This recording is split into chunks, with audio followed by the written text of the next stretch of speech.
What's good, folks, family, friends, loved ones, enemies, frenemies, wizards, witches, muggles, mudbloods, people of Middle-earth to another episode of Disguise Coverage, the only podcast in existence that gives you an equal amount of blueberries in each muffin, and that is presented by the best pizza in Buffalo, New York, and that is One Pipe Pizza. Find the online menu in the episode show notes, whether here on YouTube or whichever podcasting app or platform you are listening to this show on. I am your host, Anthony Prohaska. Find me on Twitter at pro__ant. That's pro 2 ANT in tonight's episode of Disguise Coverage.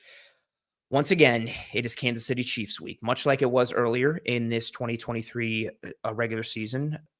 And much like I forget which years the Bills have played the Chiefs in the playoffs because it feels like it just happens every year except for this past year. But it is Chiefs week again.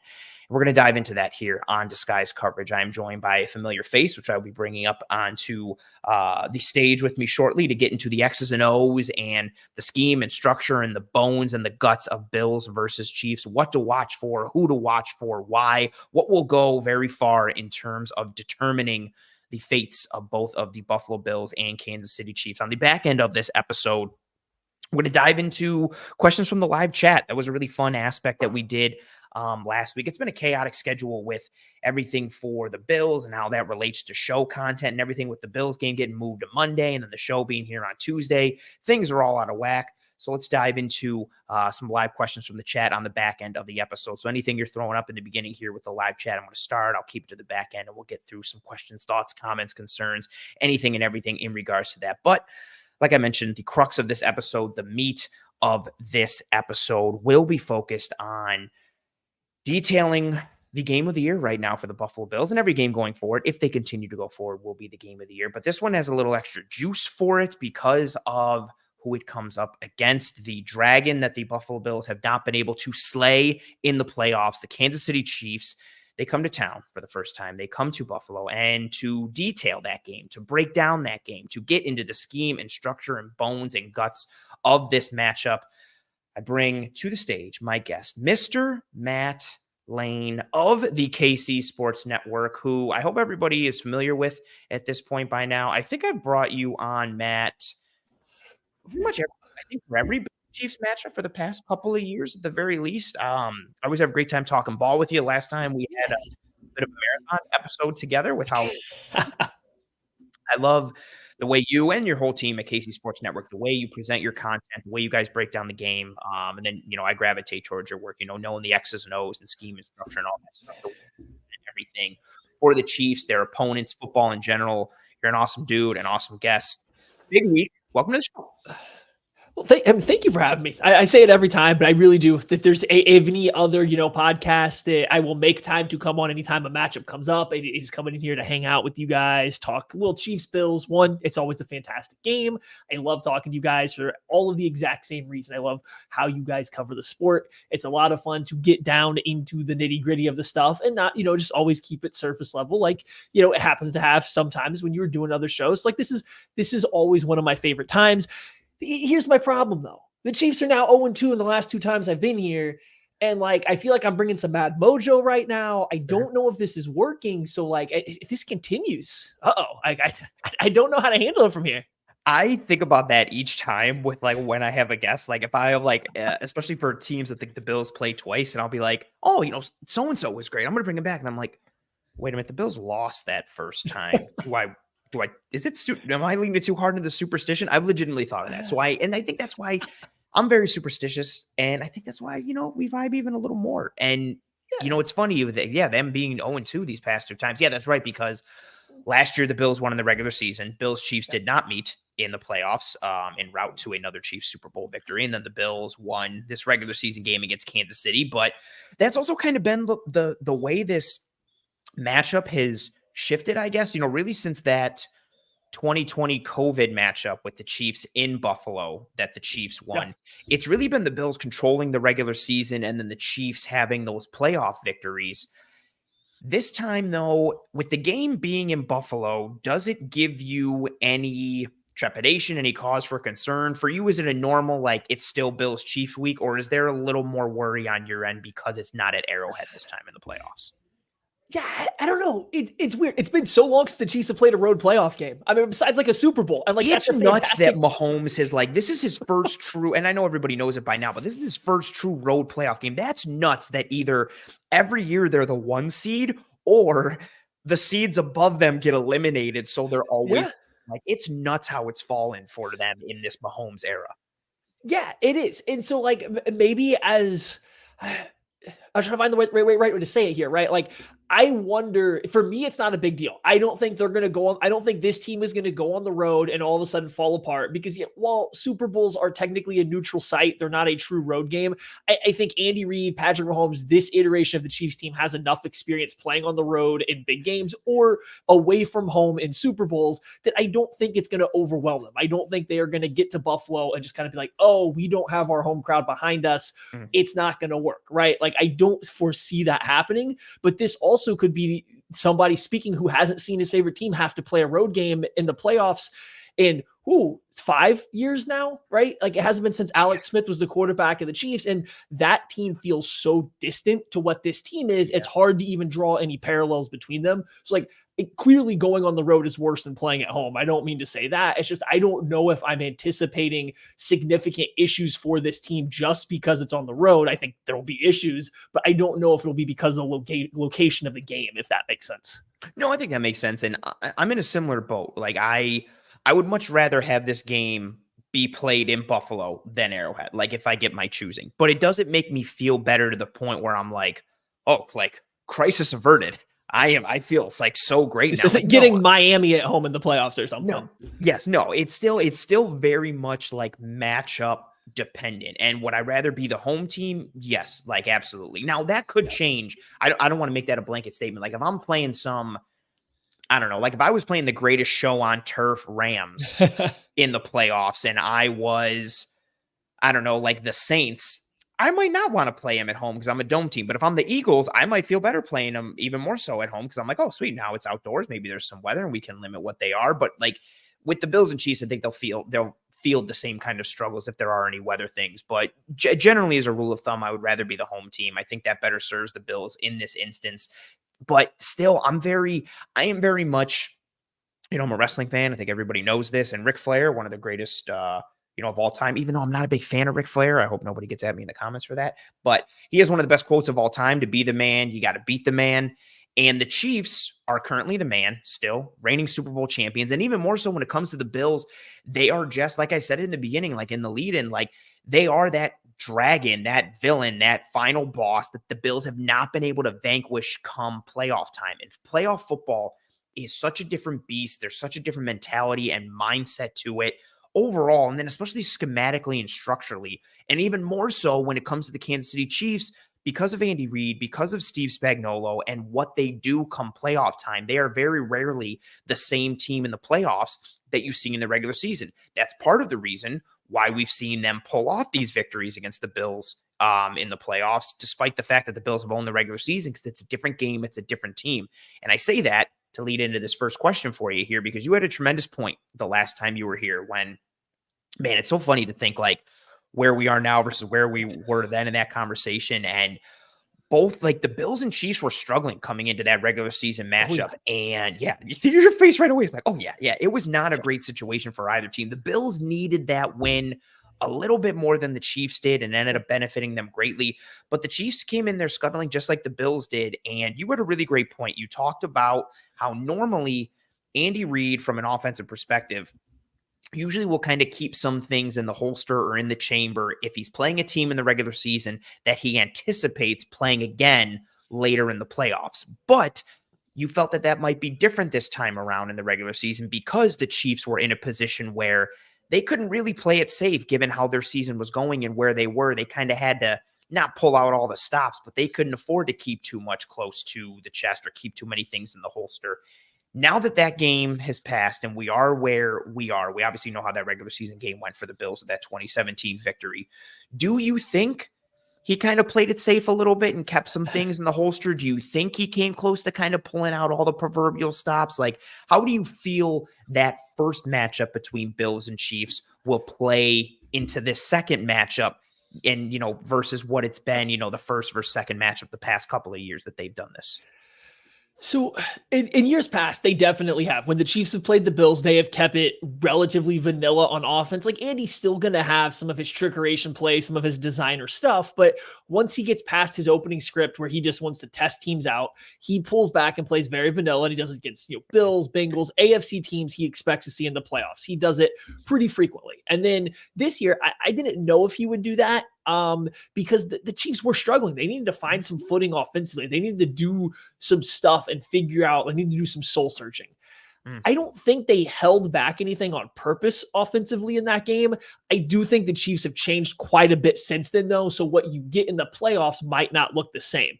It wasn't like in years past where Andy's just going out there and calling, his greatest hits going from back to 2000. And it's just his basic level day one, day two install like it has been in years past.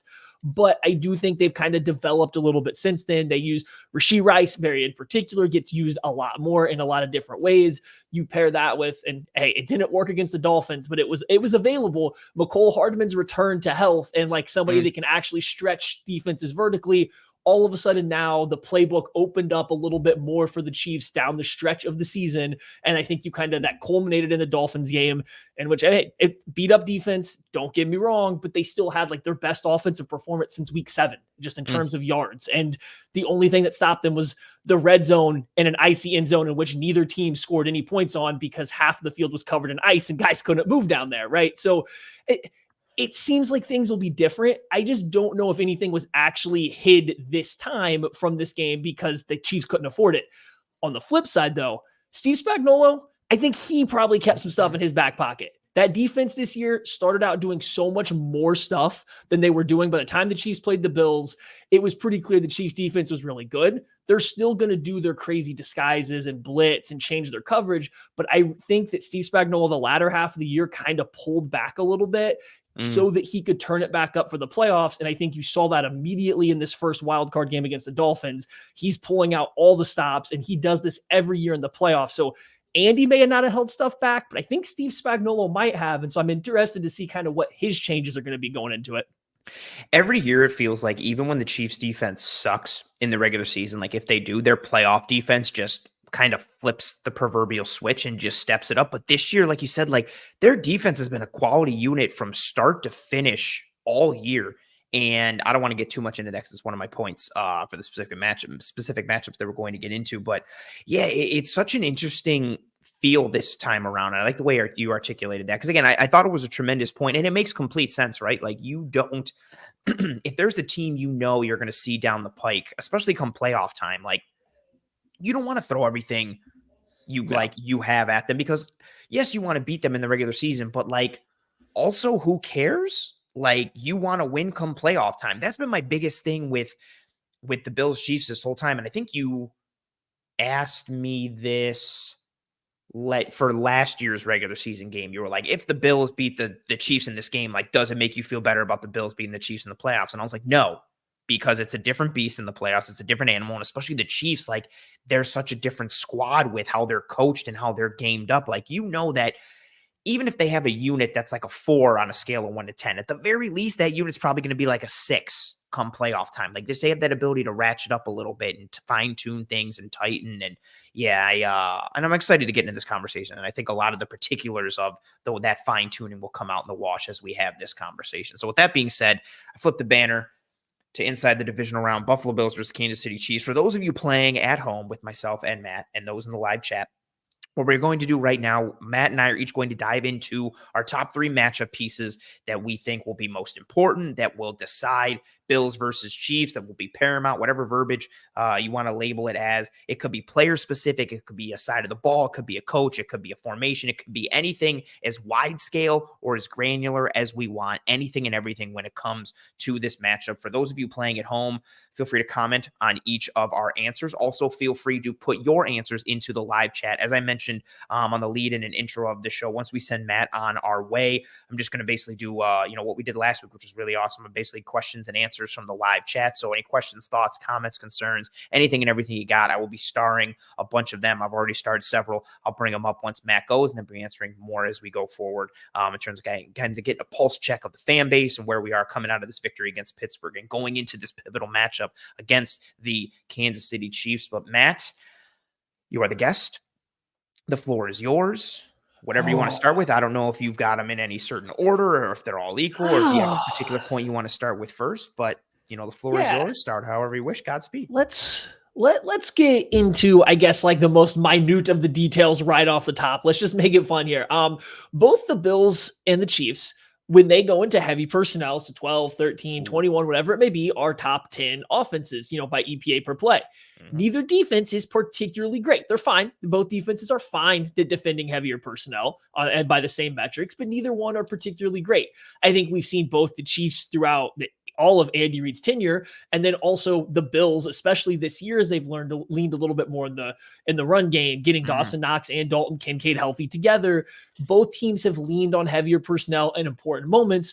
So which team's defense is going to be able to find the right answers for that, right? I think both offenses kind of, I don't want to say default to it, but go to it in key situations. They go to it to find rhythm or when other stuff is stalling out. Both teams would rather throw the ball 50 yards down the field for a touchdown every play, right? But when that stalls out, they both kind of rely on going to heavier personnel for these key moments to get things rolling. Which defense has the right answers? Because so far, both defenses have been fine, not great versus it. And I know injuries for the Bills play a huge role in that. For the Chiefs, it's just the fact that they hate playing the run for whatever reason it may be. So both, I just wonder which defense is going to have the right answers. Because if you give either one of these teams free first downs, free positive plays out of heavy personnel, you're going to find yourself giving up important third downs, giving up a chunk play from time to time that's probably going to come back to bite you at the end of the game. So I wonder which team's going to step up there. And I really think that might give a pretty big edge. And it might only be a handful of plays throughout the game, but they're going to be a big play at some point in time where one of these offense goes heavy and it does a defense able to step up at the time.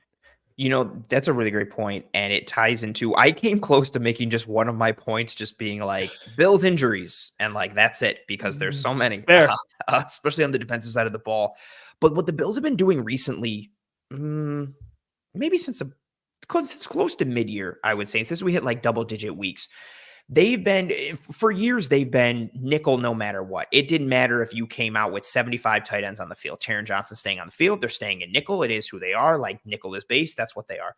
But they started going into more 3 linebacker sets as the season went on when teams would go really heavy. So you'd see with all the injuries, it was, Terrell Bernard and Tyrell Dodson, and then they bring in, Dorian Williams. Or when Williams wasn't cutting it started to become Balen Spector a little bit.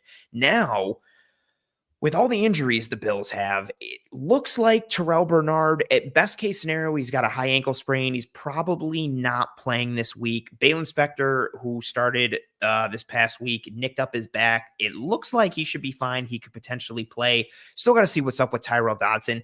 There's a very, very realistic chance, though, that the 2 starting Bills linebackers in this game are some combination of A.J. Klein, Dorian Williams, and or Balen Spector. And AJ Klein, I love his story. He was talking about he was going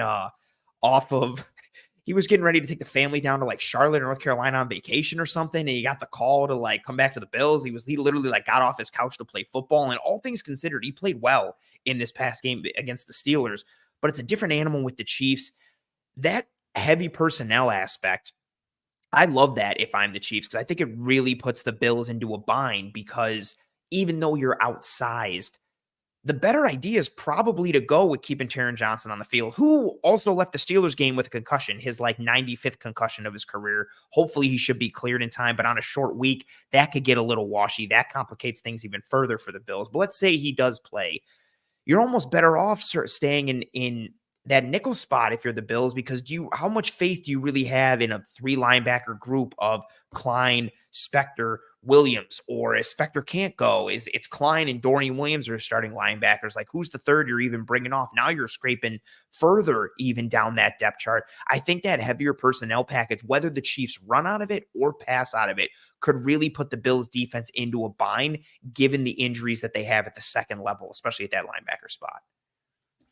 Yeah. And that's kind of the way I'm looking at it too here, is obviously the Bills have a lot of injuries, and this might come up again later in another point here, but there's a lot of injuries, and it's at positions that are going to also play directly into this. So the Bills are already, league average, maybe a little bit below it, defending heavier personnel. You're now dealing with not even just backups, but down to third stringers and guys that you are having to sign, from their homes to come on in. Right. And so I'm just curious to see when the Chiefs go heavy, do the Bills even just have the bodies and guys that are ready to come in and play at that moment in time to handle, a Chiefs offense that can play physical when they want to. They can run downhill when they decide to. They can throw a lot of stuff at linebackers. They can throw a lot of stuff at safeties that have to fill in. If Taron Johnson can't go at your nickel corner, it's going to be forced to come in and play the run and as well as the pass. Like, what do they have as answers for the Chiefs when they do go heavy in these situations? And on the flip side, a lot of teams have had success against the Chiefs, keeping them in base. You keep the Chiefs in base,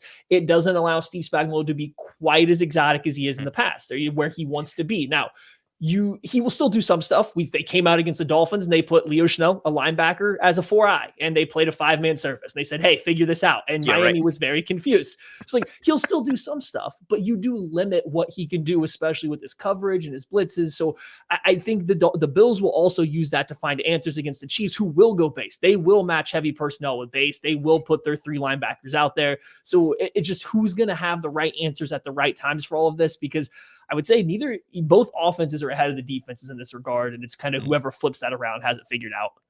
If the Chiefs go 3 linebackers and they go base, it's going to be what? Bolton, Gay, Tranquil? Bolton, Gay, Chenal? Bolton, Chenal, Tranquil? Rotation. It's a rotation. Okay. My fingers are crossed. I am hoping, I am praying that Drew Tranquil has been kind of not saved, but not put out there as much as possible, because they're saving him for the playoffs. There's a clear difference when he's out there as one of the linebackers, just his ability in coverage, his IQ. There's a big difference there, right? So Chiefs fans always want Tranquil to play more. His snap count ebbs and flows. But I think as the game goes on, he probably gets a few more reps in base versus the Bills, I would imagine, than Leo Chenal does.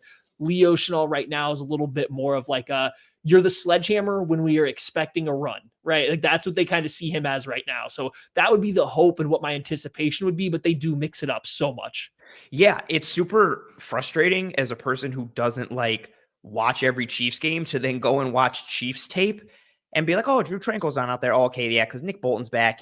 Tranquil's probably done. And then there's a series where Tranquil's in a bunch and then he's out. And then I'm like, oh, did he get hurt? And then he comes back in a bunch again. And I'm like, what the hell is going on? And it's always like that. And I can't figure it out. So what they really do like to do, Nick Bolton's their starting Mike, right? And he's got his strengths, he's got his weaknesses. Phenomenal. He's really good. There's weaknesses in the first matchup. The Bills exploited him. First game back from, the IR, right? So there's some rust there, but he was exploited in space by the Bills in that first game back. So that's why Chiefs fans we want Drew Tranquil. He's more athletic. He can do this stuff better. And then there's obviously things that Bolton's better at.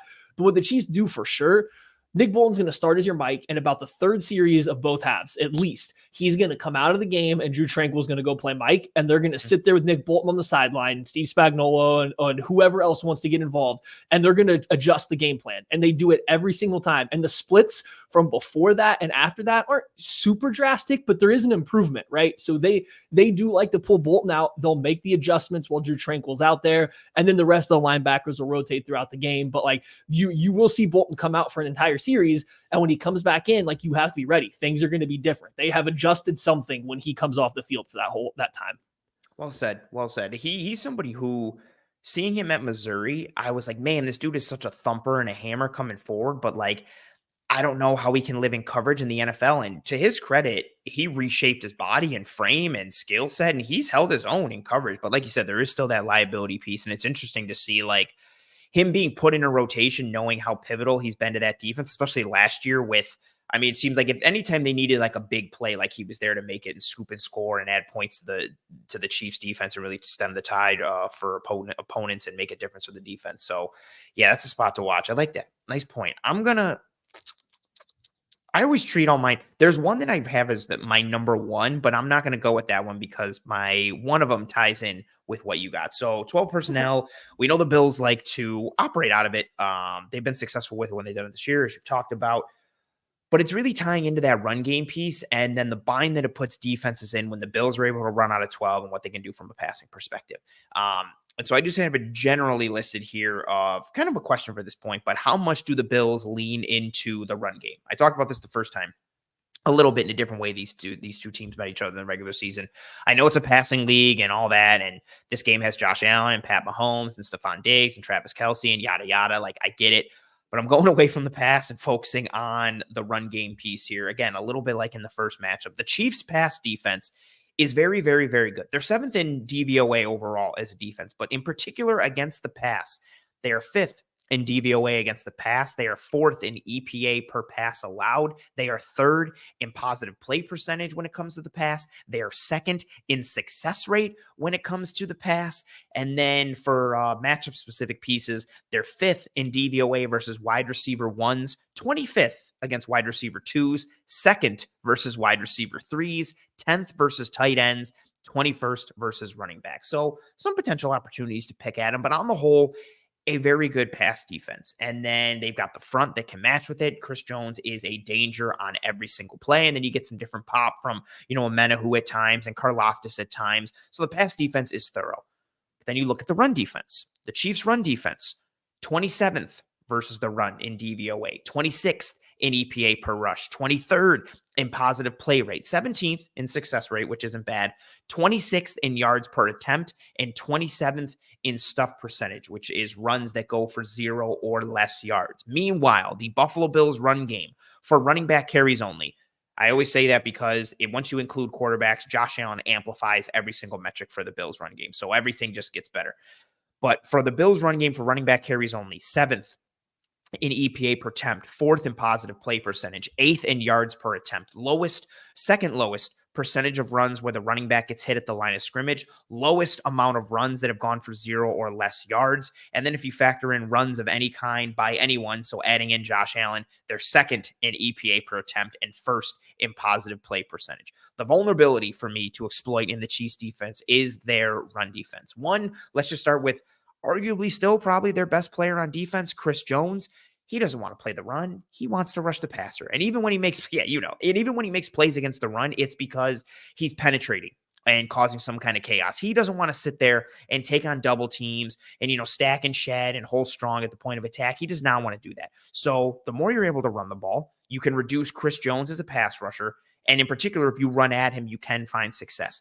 You can also, and this ties into one of the points you were talking about earlier, you can reduce the impact that Steve Spagnuolo has on the game with his coverages and his pressures, and especially, limiting yourself into getting into predictable situations. If you can run the ball consistently, you reduce the impact Spags can have on the game with his coverages and his pressures. And if you are able to run the ball and keep yourself out of known passing situations and or 3rd and longs, you can limit the impact that Spags has even further. Then that takes away a significant chess piece ability of the Chiefs defense. And then let's flip to the other side by extension. You can also limit possessions for Patrick Mahomes and keep your potentially wounded walking mash unit from the comments of a defense off the field by controlling the ball and the clock, not to mention all the little pieces that extend off the run game like play action, RPOs, making life easier for Josh Allen and all of that. And, so I think it could come out at 12. I think it really could come in general. A point that I do want to make, the Bills have had 3 main run concepts that they've used this year. They've used duo, they've used mid-zone, and they've used that tackle wrap play, dart, where they'll pull Dawkins or they'll pull Spencer Brown. It was the concept that they absolutely murdered the Dallas Cowboys with. They ran it like literally 20-something times, 30 times. Like they crushed the Cowboys with it. And my big piece with that coming out of that game was, it's a core concept and staple for the Bills run game. They've been doing it since last year. It works well for them. But my bigger problem out of that game was Dallas didn't adjust. Like, what the hell is with your defense? Why didn't you adjust? That's also my same question coming out of the Cowboys-Packers game, which I don't understand how the Cowboys play defense anymore. That's a conversation for another time. But I say that to say this. Since that Cowboys game, teams have adjusted to the Bills running that tackle wrap dart play. The Chargers, the Patriots, the Dolphins, and then this past week against the Steelers. Teams are squeezing that front side A gap. They didn't run it a bunch against the Steelers. They went with a lot of mid zone in this game, but teams are squeezing that front side A gap and or they're triggering when they see that tackle pull. So it is a concept that'll still work at times, but the Bills aren't able to spam it over and over again. And that's usually been their concept that they'll go to out of gun. They'll go in 2x2 spread, or they'll go in 11 personnel and they'll run that tackle wrap play because it pairs so well with the spread offense.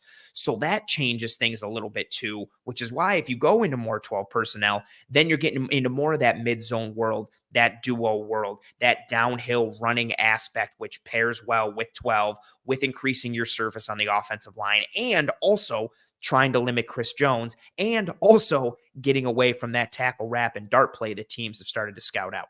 So that's my first point there. Yeah, no, it all makes sense. If you're, developing a game plan of how you want to play the Chiefs, right, is you're going to get in base, you're going to run the ball, and you are going to get into second and medium. Then you're going to get into third and short. And every time you do that, you keep Steve Spagnuolo out of his bag. You force him to play not vanilla. And this year, the defense is plenty good to still win that way. Like that's different than years past. But you forced him to play, not to what their biggest strength is, which has been Steve Spagnuolo in big games. You can go look at the Green Bay Packers game for a perfect example. They just constantly stayed ahead of the sticks against the Chiefs by running the football on early downs, getting positive yards. The play action passes were there. When they did drop back to throw, the Chiefs weren't really coming at them with anything exotic because they were ahead of the sticks consistently. So yeah, that is 100% an issue the Chiefs have with their run defense right now. I would expect the Bills to find some success again doing it. I will say, like with the tackle wrap and the dart play, that's something the Chiefs handle usually pretty well. Their linebackers key in on pullers relatively well. They do see them. They get on that. Where they struggle mightily is if you can run duo really well, their middle linebacker, Nick Bolton, and then if you get Willie Gay involved in it too, they really struggle to read it out properly and always make contact with the climbing guy coming off the double team. They struggle to get in the hole and really wad it up sometimes, especially or even worse, if you get a fullback to lead the way on any kind of run, whatever it is. If you have a fullback coming forward, the Chiefs, for whatever reason, just don't quite understand how to fit the run when teams are running at them out of 21 personnel. It's been this way for years. They just really struggle to figure out how to handle the gap being added to one side of the ball when it's not a puller. And they find when it's a puller, when it's a fullback, it just blows their brain right now, right? And so that is something that has been difficult for them. It's something to keep an eye on. I think if this is a heavy, dart play, tackle wrap, dart, heavy there, the Chiefs should fare okay. You want to run right at them. You want to run duo. You want to get a fullback in there or something instead of two tight ends and just run it right at them. That's where you'll have the most success. And then the Bills. This is why the Bills are so hard this year, man, since they started to run. You can't just play the run. You can't just go play the run because Josh Allen exists. You can't just say, oh, that's okay. We'll play single high, not even load the box, just add an extra defender to the box, roll down into it at the snap and handle the run just fine. We'll put an extra player in the fit. Now we don't have to spill everything. We'll be fine.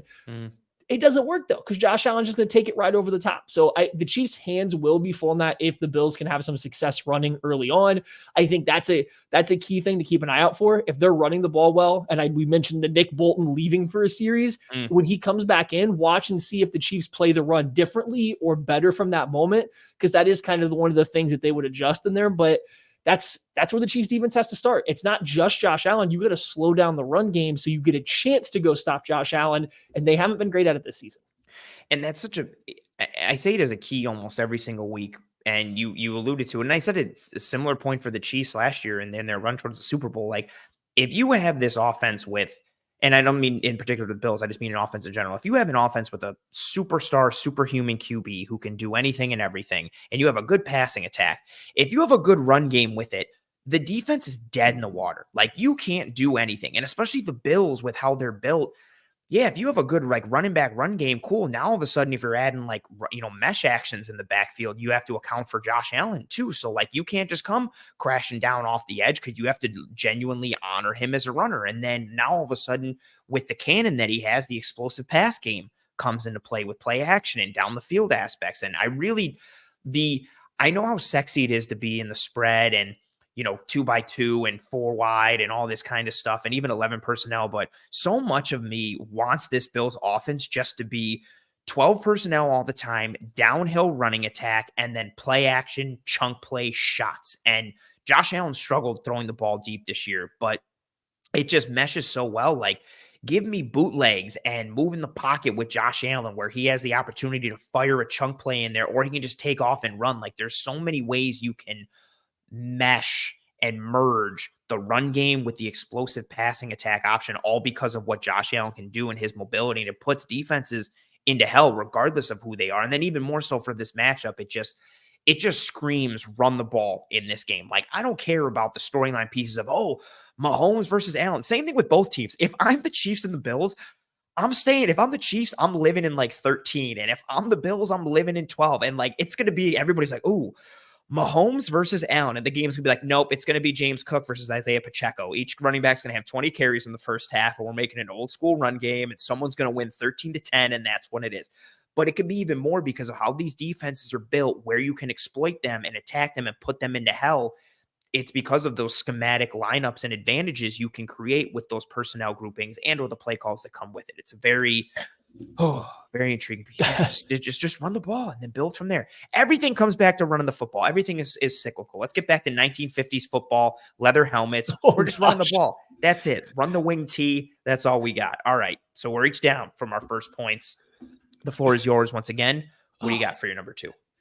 Okay, this rolls in well here for this, I think, too. It's Josh Allen, and it's him running the football. So, like, this is playing off what you say. It's Josh Allen running the football. And, like, I feel like this is disrespectful to Josh Allen. I don't know if you have a Patrick Mahomes point coming up, too, but I feel like I don't. And, like, I feel like it's disrespectful to not mention, like, the best 2 quarterbacks in the NFL are going head-to-head. We might see another 40-point kind of shootout back and forth because of the best quarterbacks out there. But there's not as much fun talking about it because there's nothing you can do to stop it. If they're on, they're on. There's no deterring them being able to throw the football everywhere, right? Like, that's why I think I kind of skip over the matchup of those two, just them two's ability to throw the football and make plays. Now, I do want to talk about Josh Allen, though, in running the football, whether it's designed runs. And I think last time I was on, we talked about him scrambling. We were talking about, how he has now taken the Mahomes crown as the best, pressure to sack ratio or percentage in the NFL this year. And like that's in its own category. You can't get him down. He makes huge plays off of it. You get pressure. It doesn't matter. He doesn't take sacks. He runs, he scrambles, he gets the ball away. But it's the designed runs lately. I've noticed the past couple times watching the Bills, during these last few games, they're calling them up, and not a ton, but they're putting them there. They're sprinkling them in. And Josh Allen, because he's a freak of nature athlete, because they've built it off the run game that's already there, because you have to respect his arm. Now, how as a defense are you going to properly handle a running back run from James Cook or whoever it may be, and defend the pass over the top because he has a cannon? And then also now you have to defend, the 250-pound guy who outruns your linebackers when he pulls it and keeps it. So how are the Chiefs going to stay structurally sound versus the run and versus the pass, but then also make sure they have somebody keeping their eyes on Josh Allen? Quarterback running teams, more scrambles than designed runs, but like the Chiefs have not done the best against QB scrambles or runs. It's just something that seems to get lost in the translation of all of the rotation, all of the sim pressure, all of guys dropping out, guys rotating where they're covering, where the blitzes are coming from. And now a D end has to turn his back to the quarterback and go find his man. Like, they just seem to leave themselves open to the quarterback run, quarterback, scrambles pretty frequently because of how that defense operates. They're just going to have to make sure they stay a little bit more sound versus it. Or if they don't, this might be another 70-yard rushing performance from Josh Allen. And like, those things add up, especially when he does them in big moments. And it's funny too, like you mentioned the sim pressure piece and the blitz packages, and Spags is so good with those. But we've seen, the Steelers game is a good example. Like, you can bring a free runner right off the edge, and if it's your slot corner, it's like, okay, cool. Can he take down Josh Allen in the backfield? Like, that's been such a deterrent for the Bills, passing game against like opposing defenses and pass rushes. Like, this year, their offensive line has been significantly better. Like, they have a legitimate NFL offensive line this year. It's not a vulnerability. It's not a weakness. But in the past, Allen has been, despite Mahomes being better usually, Allen has been one of the best, like we talked about, like quarterbacks in not allowing pressures to be converted to sacks. And it's usually against free rushers. Like, he's stiff arming defensive ends in the face, and he's running through, slot corners who are blitzing off the edge, coming free. Like, again, he did it in the Steelers against the Steelers. And that's what you could have a little bit in the Chiefs. Like, I love McDuffie, and like, say McDuffie comes clean off the edge. Like, I know he's a dog, but like, I don't know, can he bring down Josh Allen? Like, if you get Karlaftis coming free off the edge, like we've seen, like, is he athletic enough to stay with Josh Allen? Like, you have to win schematically to get that free runner, but then you have the one-on-one job of bringing down Josh Allen, and he's made so many defenses wrong, even when they've been right. And those are the ones that absolutely like kill you as a defense. When you do everything right, and some dude just goes and makes a play. Like, I was watching, I don't know if you saw, who is it? I think Zaire Franklin, EJ Speed for the Colts, who they have their podcast. They were talking about CJ Stroud, and they were breaking down some of the throws that he made against them. And they were just talking about like these back-breaking things, because you do everything right, and he gets to his third read in the progression and makes a crazy throw. And you're just like, they were like, dude, this sucks. Like, you did that on your third read, man. What the hell? Like, and that's like when you get quarterbacks who just go out and make a play out of nothing or just do something that plays above the scheme, it breaks your back. And Allen does that so much. And if Allen does that in Buffalo, the crowd gets into it more. And all these pieces, his legs are such a key.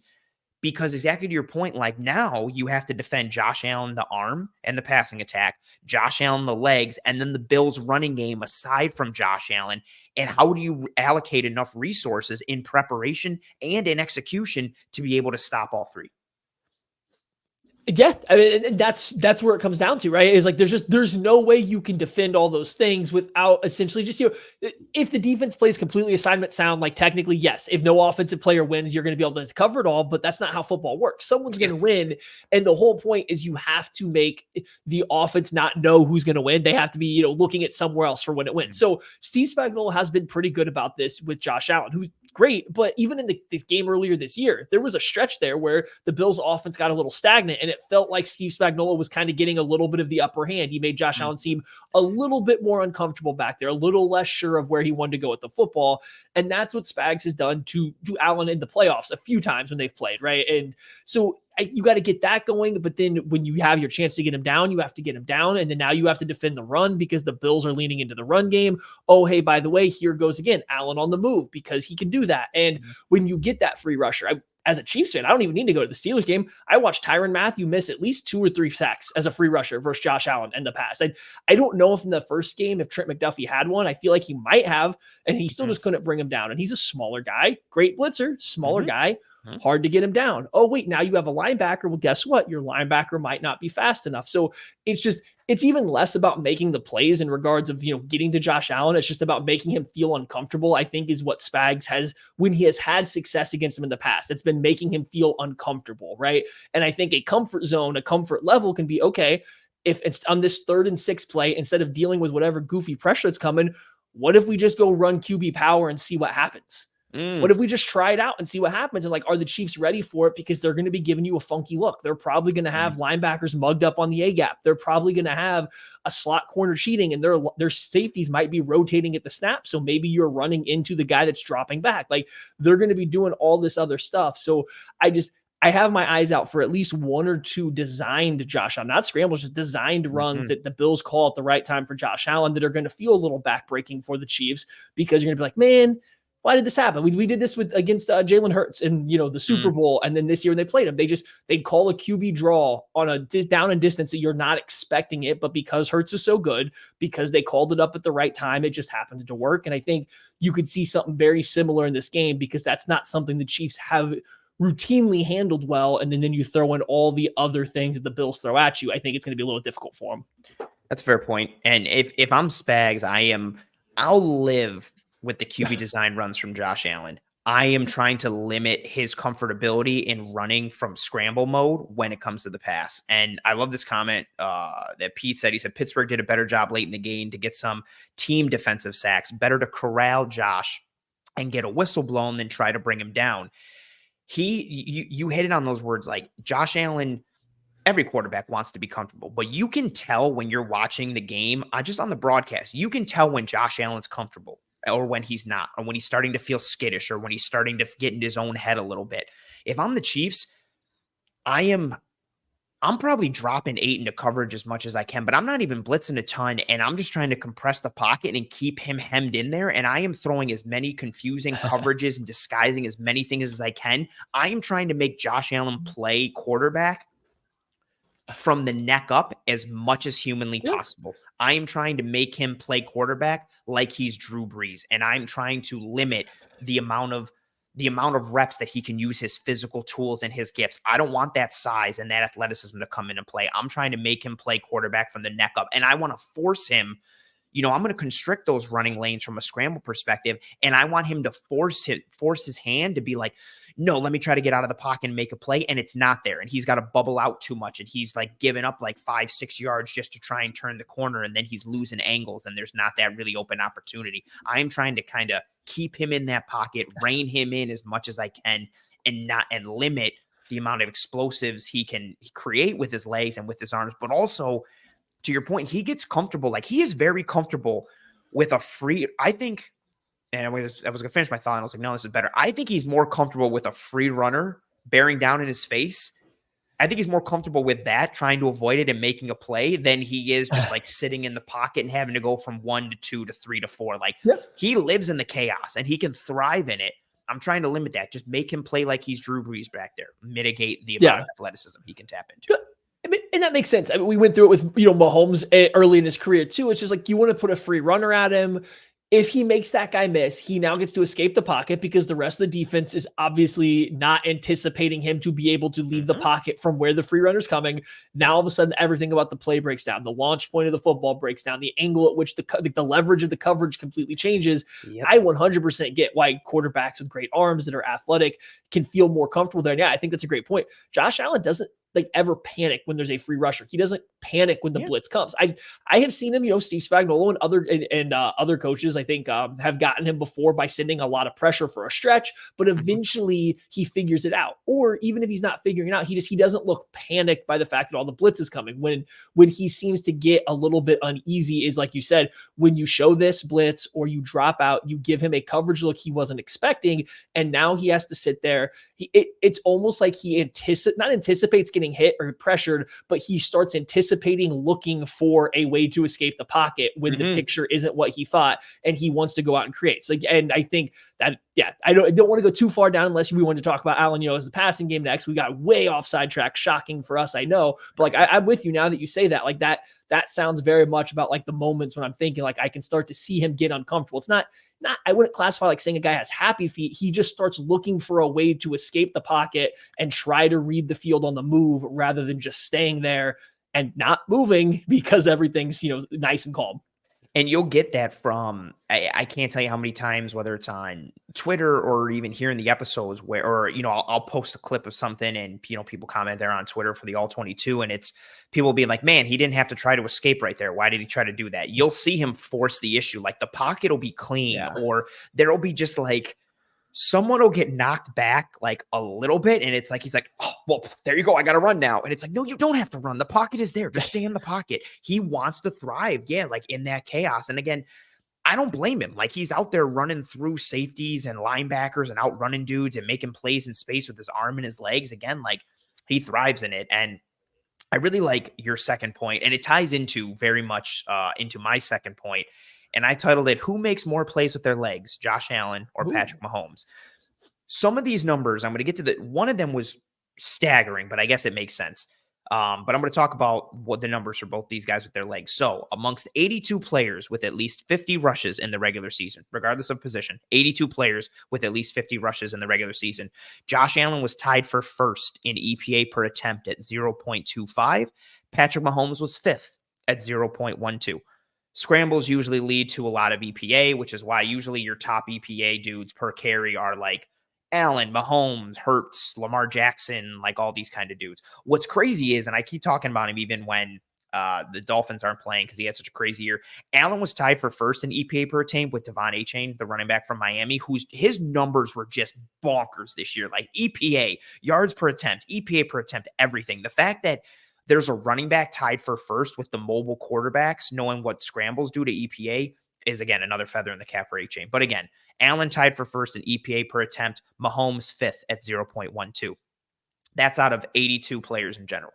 Amongst 34 QBs with at least 10 scrambles, Mahomes is fourth in EPA per attempt at 0.63. But the quarterbacks ahead of him are Tyson Bagent, Taylor Heineke, and Kyler Murray. All three of them have 15 or less scrambles. Mahomes has 51. So he was 0.08 out of first, but with 500% more attempts than Tyson Bagent in first. So Mahomes just doing crazy damage with his legs when it comes to scrambles. Allen was 15th in those situations. So if you're looking at scrambles and EPA per attempt generated, Mahomes is fourth at 0.63. Allen was 15th at 0.44. So about a point, a quarter of a point difference. There was also 28 QBs with at least 5 scrambles on third downs. Mahomes is 6th in EPA per attempt at 0.85. Allen is 14th at 0.62. So Patrick Mahomes' scrambles on third down almost give you a full point added, which is just nuts. But this part is what I found very jarring. Without scrambles, there is a significant difference in the impact in terms of EPA for both these QBs with their legs. If you remove scrambles, Josh Allen has an EPA per rush of 0.12. That is second out of 41 QBs with at least 10 attempts. Patrick Mahomes without scrambles has an EPA per rush of negative 0.95, which is 37th out of 41 QBs. He's in the tier with Derek Carr and Will Levis. Tua is way lower at like negative 1.71. And it makes sense. Like, you don't see Mahomes doing a bunch of sneaks. He's not keeping it on RPOs. He's not doing QB power. He's not doing any of this. The significant portion of the damage that Mahomes does with his legs, and everybody knows it, is third downs. He scrambles.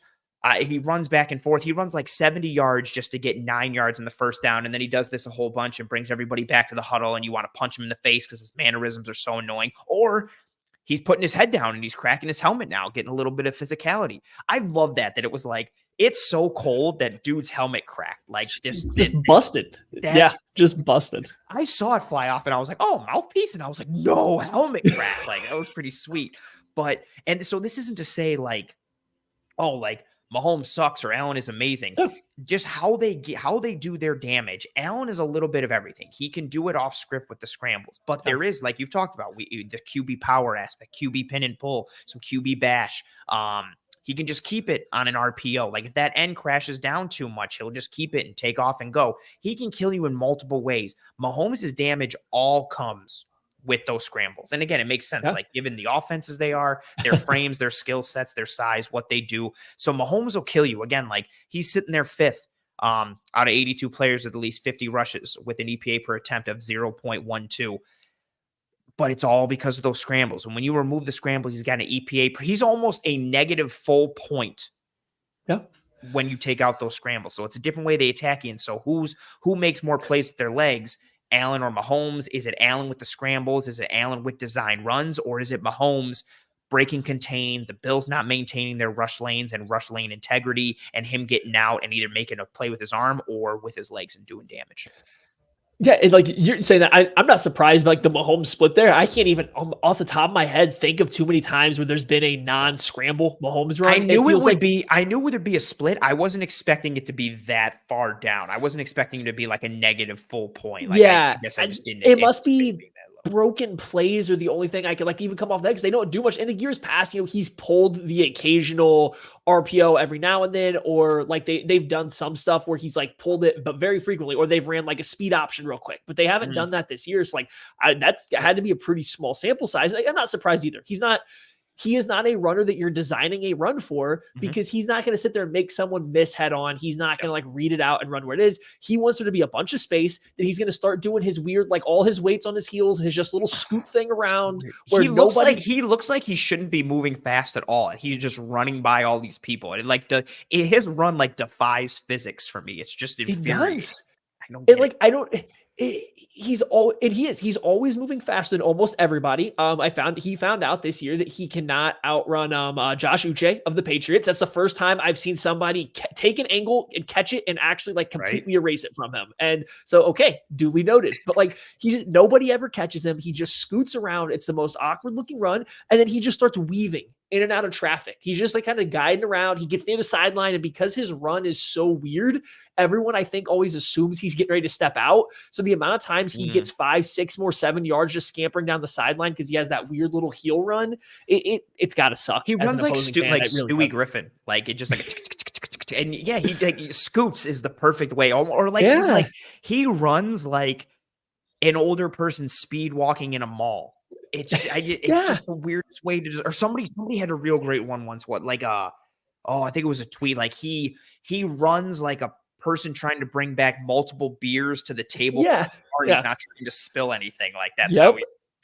Yeah, it's just so goofy, and it works, right? And it works. Like he drops back, he wants to scramble. I think in the playoffs, he really turns it up. And like, the efficiency on his scrambles, especially in the playoffs, because they are mostly on third downs, they almost always go for first downs, is through the roof. they're going to be in there. They're going to be mixed in. Similar to what we talked about with the Bills, you can't take away what the Chiefs do through the air. And now that they've added a little bit more of a run game the past couple of years and stop the run, and then when they drop back and you have everything covered, you don't also usually have guys ready to handle Patrick Mahomes. Unless you're only going to rush 3, drop a bunch of guys into coverage. The Bengals kind of started that in the playoffs a few years ago. It led to some issues, but the Chiefs kind of figured that out. And so it's really hard to contain him on his scrambles. On the flip side, we talked about Josh Allen, like being how, like you mentioned, he can do a little bit of everything. Mm-hmm. I am curious to see what the plans are. Will both teams dedicate spies to each quarterback? Will they just play a lot of zone to constantly keep their eyes on him? I have noticed with Josh Allen, it doesn't matter if you spy him. He'll if he beats the spy out the backside of the play, like away from the spy, like he's going to outrun him still, right? He's good at tucking it down and just deciding now's the time to run. Mahomes is a little bit slower to develop into his runs. Usually he tries to move to throw. I feel like a little bit more. He slow plays everything to the line of scrimmage. He almost never tucks the ball until he gets to the line of scrimmage. Josh Allen sees a big enough lane that he can outrun the guy that's, on him. He's taking it a lot quicker. So it's just different styles of runs. They're both going to be effective. I don't know how either defense is really going to have an answer other than to say, hey, I guess you got to put a spy on him. Yeah, that's a fair point. And we've seen some. I remember when, I think it was last year, and the Bills carved him up anyway, but when the Steelers used Minkah Fitzpatrick to spy Josh Allen, I was like, damn, like that's real. Like you're probably, I mean, TJ Watt is still nuts, but like Minkah Fitzpatrick is one of the best players in the entire league, and he's a DB, and like you're using your safety to come down and spy. Like, yeah, it's wild. You have to figure out that piece. I looked up, granted, Mahomes only had 2 carries, against the Dolphins in the wild card round, 2 carries for 41 yards on those scrambles. But I wanted to see what the EPA was. So his EPA per attempt on those 2 carries was his EPA per attempt was 2.5, which was head and shoulders above like everybody in the league. So he added 2.5 expected points just on those 2 scrambles. And again, that's what he can do. Like when he runs, he gets you and he gouges you. And as everybody's saying in the chat, like he's so infuriating when he runs. Yeah, every time he takes off to run, I just assume it's going to be a first down. And like you nailed it with the Uche piece, because I had that game on, and when Uche caught him, I was like, oh, like right.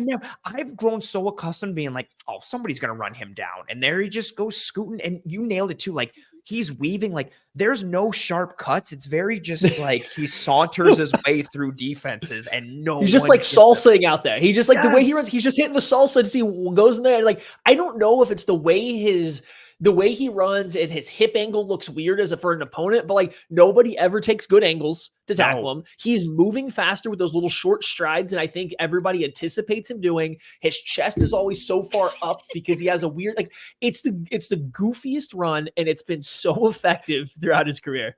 He runs like Victor Cruz salsa dances with his celebrations in the end. So yeah, it's just, but it's so funny to see. Yeah. Like they both make plays with their legs, but there is a difference in how they do it. And so, yeah, who makes more plays with their legs? And I think it could be so telling too, because if it's Allen, that's because the QB run game is working and he's extending and he's probably running, for 75 yards plus somehow, some way in this game. And if it's at Mahomes that makes more plays with his legs, he probably ran and picked up like 4 or 5 first downs on third downs and made some back-breaking moments that kind of swung the pendulum. And that's always what it is too. Like Allen runs, and it's these momentum swinging, pendulum swinging, high impact plays that get everybody raring and going.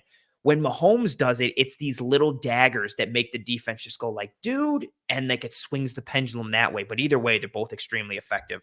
And so I love you pulling out the little finger wave too back to the huddle. That's that. I hate it. And he's always got his like mouthpiece hanging out like Curry, and he's like always like this. And I'm like, God, mouthpiece etiquette is a huge one for me. Stefon Diggs is my biggest. Just don't wear the mouthpiece. Like he never puts it in. It's always dangling and like going all over. Just don't wear it. You don't have to. This isn't college. Don't wear it. I don't know if it's fashion related or just an aesthetic thing. Charles with a good one. He says Mahomes runs like Rachel on the show Friends. I like it. Or maybe a little George Costanza kind of running throughout the airport with Kramer. It's just it's nuts. But again, I'd rather be I don't care what it looks like. Effective is what matters, and he is very effective. All right, so reach down our first 2 points in the home stretch. Okay. Floor is yours. What do you got for your last matchup piece? Okay. So this ties into some of the injury stuff we talked about earlier. I don't think you can get out of a big 3 points without having something, directly tied to that, right?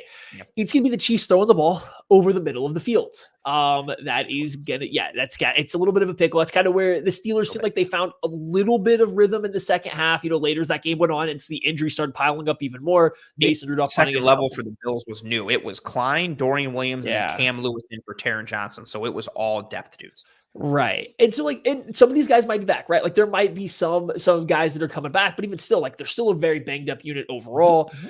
Here come the Chiefs in a passing attack that hasn't been great this year by their own standards. They've still been, right there around the top 10, and it's still Andy Reid, it's still Mahomes, and they still have Travis Kelce, they still have all these guys. But what they are going to do, and this is what they did to the Dolphins, who also have a lot of new pieces playing over the middle of the field, they are going to throw mesh. They are going to throw Y cross. They are going to throw levels. They're going to throw every kind of middle field crossing routes they can at you. And they're going to say, if you're in man coverage, we are going to bet that you don't have somebody that can run with Kelce and run with Rashee Rice across the field. And most teams probably are not. Then they're going to say, if you're going to play in zone, can all of your guys, especially these guys that are filling in for injured players, can they communicate these and pass off everybody on time? Can they get everybody situated where they need be? And that's just really difficult when you have guys that are just stepping in or playing with new people. And then the emergence of Rashee Rice has been so big for the Chiefs. And down the stretch of the year, they started using him more. He's now their clear-cut wide receiver one, both in volume, snap count, targets, everything. And now he's not just getting wide receiver screens or hitches or slants. They're putting him on the digs on their as they're following the Y cross. They're using him as the intermediate or the deep guy on some of these concepts. And they're getting the ball with him working horizontally across the middle of the field. And he's making huge plays. I mean, he's had two, 30+ yard plays that were mostly catch and run, but like he catches them in space, running away from a nickel defender there from Miami, wrapping around a linebacker who just didn't quite get the right depth and didn't carry him across the field. So they're going to challenge it. They're going to challenge Buffalo's linebacker, safeties, Taron Johnson, if he's out there, or if it's a backup, they are going to make these guys pass this off, handle everything over the middle of the field. That's where the Chiefs have been the most comfortable throwing the ball this year. And that's what they're going to keep, I think, trying to pound into this game. They must have run 15 different variations of some kind of crossing routes across the middle of the field at all levels against the Dolphins. And I would expect it to continue against the Bills. I would say Rice, the touchdown on the opening drive, I think that was mesh. I know Rashee Rice came across on a drag or maybe some kind of like slither concept where he was like clearing through the traffic. That's a great point. I contemplated making that one of mine here. Just, at the very least, again, I think Taron Johnson plays. I don't think Terrell Bernard is going to play, but there's also a chance that Taron Johnson might be out. So like, no matter how you slice it, let's look at the depth spot and the linebackers in general. Like so again, Bernard's probably not going to play. Matt Milano was one of your starters. Bernard was one of your starters. Tyrell Dodson was linebacker 3. He's been starting with Bernard. We'll see what happens with Dodson, but those are your top 3. You're potentially looking at right now at linebackers 4 and 5 starting, or 4 and 6, or 5 and 6, or something like that. And I worry about the zone aspect piece of Travis Kelce just having a nice, easy day where all he does is just go and run sit routes over the ball left and right. And he just finds space. Because all it takes is that brief little disconnect between two players at the second level of the hook curl and the curl flat player. All it takes is that split hesitation. Kelce's going to find it. He's going to settle in it and sit in it. And I know there's been ups and downs with Travis Kelce this year, but I've said it so much for MVS. Like, I've been waiting for MVS to have like a 4-catch, 130-yard, 2-touchdown game. And maybe it's this week, but maybe this is the week where Kelce comes back up and it's a 10-catch, 120 yards, 3-touchdown game for Travis Kelce or some piece like that. Like, there's so many matchup spots for the Bills that can get concerning because the defense is a mash unit at this point. When it comes to Kelce, this complicates things because then you're always in man. I'm putting Rasul Douglas on Travis Kelce, and I am just beating the hell out of Travis Kelce on every single snap. I know he hasn't been the same this year. He's still a tremendous player, and I'm just going to play the odds and think, you know what? If I beat the hell out of you long enough, by the fourth quarter, maybe you'll start to wear down a little bit, or maybe you'll start to get a little frustrated. Like, I'm smacking the hell out of him on every single play. I'm rerouting him. I'm literally just beating the hell out of him. Like, you're not going to stop. And again, I know he's a different caliber of player this year, yada, yada. with these high elite offensive dudes, you're not going to stop them. Like, your goal is to contain them. And one of the ways you can contain them is just by beating the hell out of them, rep after rep after rep. And Douglas has the length. He has the strength. I'm putting him wherever Kelsey goes, and I'm beating the hell out of him. If Kelsey's attached to the line, I'm putting the defensive end over him, and I'm punching him in the face. Maybe even literally, but more metaphorically, and beating the hell out of him. And and I wonder how that translates to a coverage perspective. I tweeted it out during the game. We've seen a lot of 2-man from the Bills on third down these past several weeks. And that's not something I really thought the Bills defense would ever do. And I don't know if it's schematic from McDermott or McDermott doing it because of the personnel he has on defense now. Oh, also, we haven't even talked about the fact that Christian Benford, their other really good corner, potentially might not play, exited with a knee injury. I kind of know what the injury is. I don't know if he's going to play or not. That's another piece that's in the wash and kind of gets a little wonky. So but Benford's got size and athleticism and some speed. Like, he can help with that physicality, but we'll see if he plays. There's so many, injuries literally could have just been a segment in and of itself because of how many there are for this Bills defense, but how it connects to the coverages they play and where they can be exploited, to your point, is a great point, because it really makes you vulnerable given how the Chiefs offense likes to operate. And then it forces your hand if you're the Bills defense. And now you're kind of getting into, you almost can't go zone because of the vulnerability that you have in the middle based on the depth guys, which is forcing you to play man. But then, okay, do you really want to live in that world? Now you're almost kind of playing Russian roulette, where it's either we're forcing an incompletion or we're getting gouged for 15 yards. And then you're living and dying on every play. And that's a hard way to live. Yeah, and hey, the good news and for that is the Chiefs have struggled against 2-man this year. It's been something that they've really struggled to find success against, because Kelsey has not been, the same Travis Kelsey he was even just last year for most of the year, because the wide receiver room largely has been pretty poor. Now, if you do play 2-man, you are inviting the Mahomes scramble, right? You were definitely leaving that up to the air. You're just kind of saying, we hope we can contain him, because you almost have to do if you're going to do 2-man, you almost can't rush all 4. You almost have to rush 3 and have one of them be a pseudo spy at 2-yard depth. But then it's okay, are you doing that with a defensive tackle? Can he keep up with Mahomes? Are you doing it with an edge? What do you it's so many more schematic questions.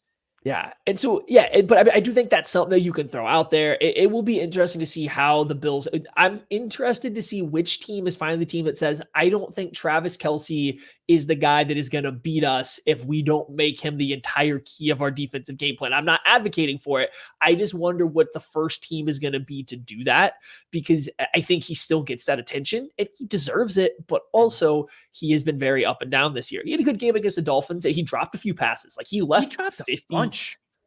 He left 50 yards on the field, which would have put him well over 100. It was one of his just overall better games in terms of getting open, which he hadn't done most of the year. Now, a lot of that was the Dolphins blitzed a ton, yada, yada, yada. But so I'm just interested to see how teams handle that.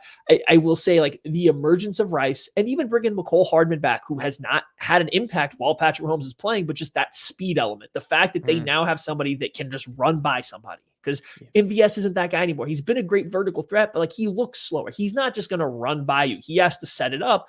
But Cole Hardman, if you're not ready, he is going to run right by you. If he catches it, if he sees the football, it's up in the air. I don't know the answer to that, but he can run by you. So they just have some more answers now than I think they had the last time the Chiefs and the Bills met, than they have for most of the year. So it's going to be interesting to see how they go about playing him. Is Rasul Douglas going to follow Kelsey?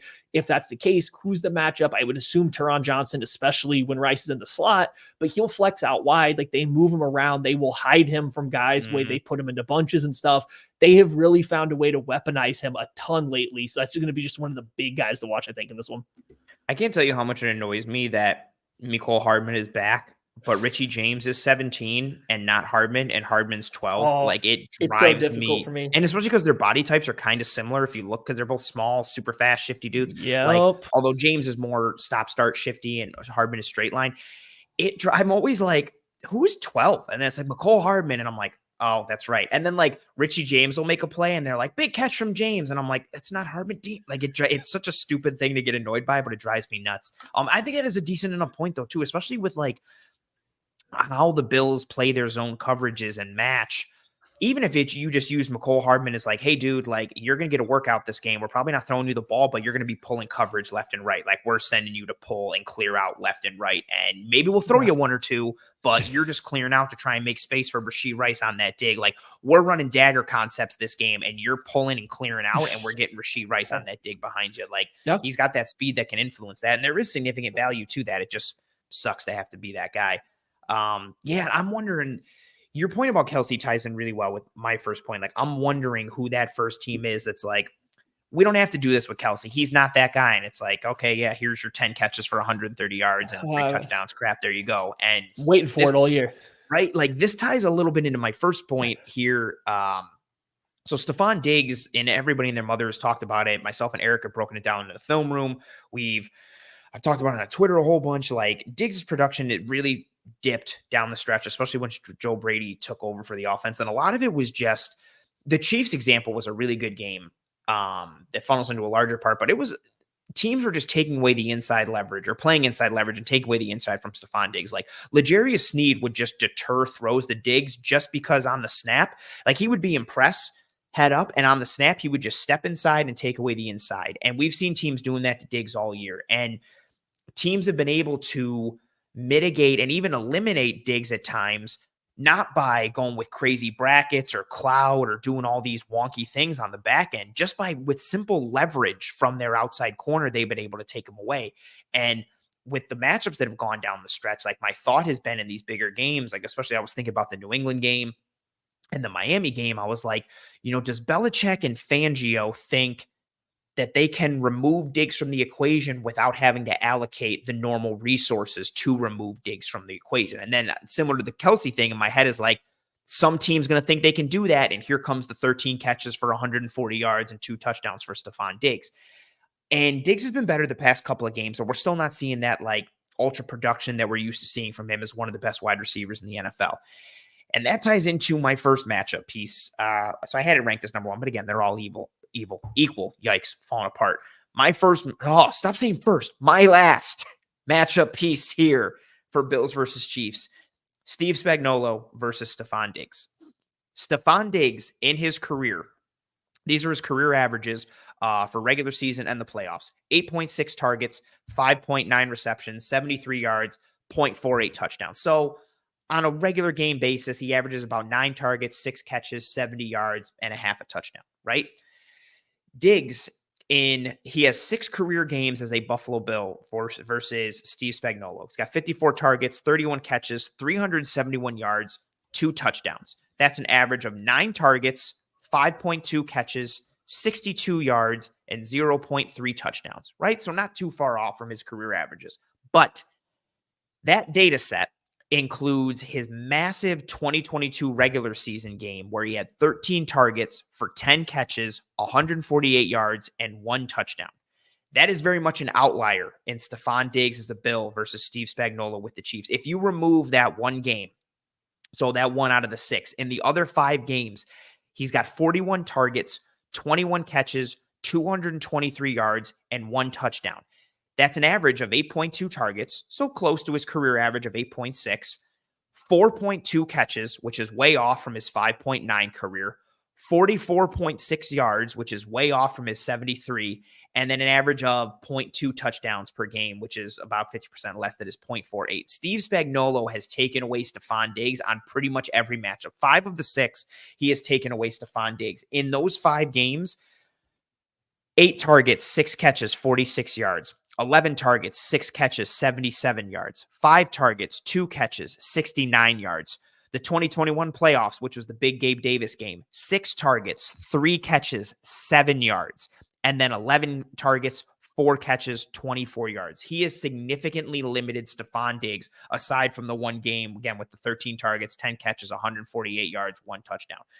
Whether it's been schematic design, whether it's been with alignment, personnel, Spagnuolo has taken away Stefon Diggs in these games. Again, like the average numbers are down. So just in those 5 games, removing that huge outlier, 8.2 targets, 4.2 catches, 44.6 yards. He's made Diggs a non-factor. And the two, we've talked about it a bit in this episode, but the 2 big things for me that Spags brings to the table, especially in these big game situations.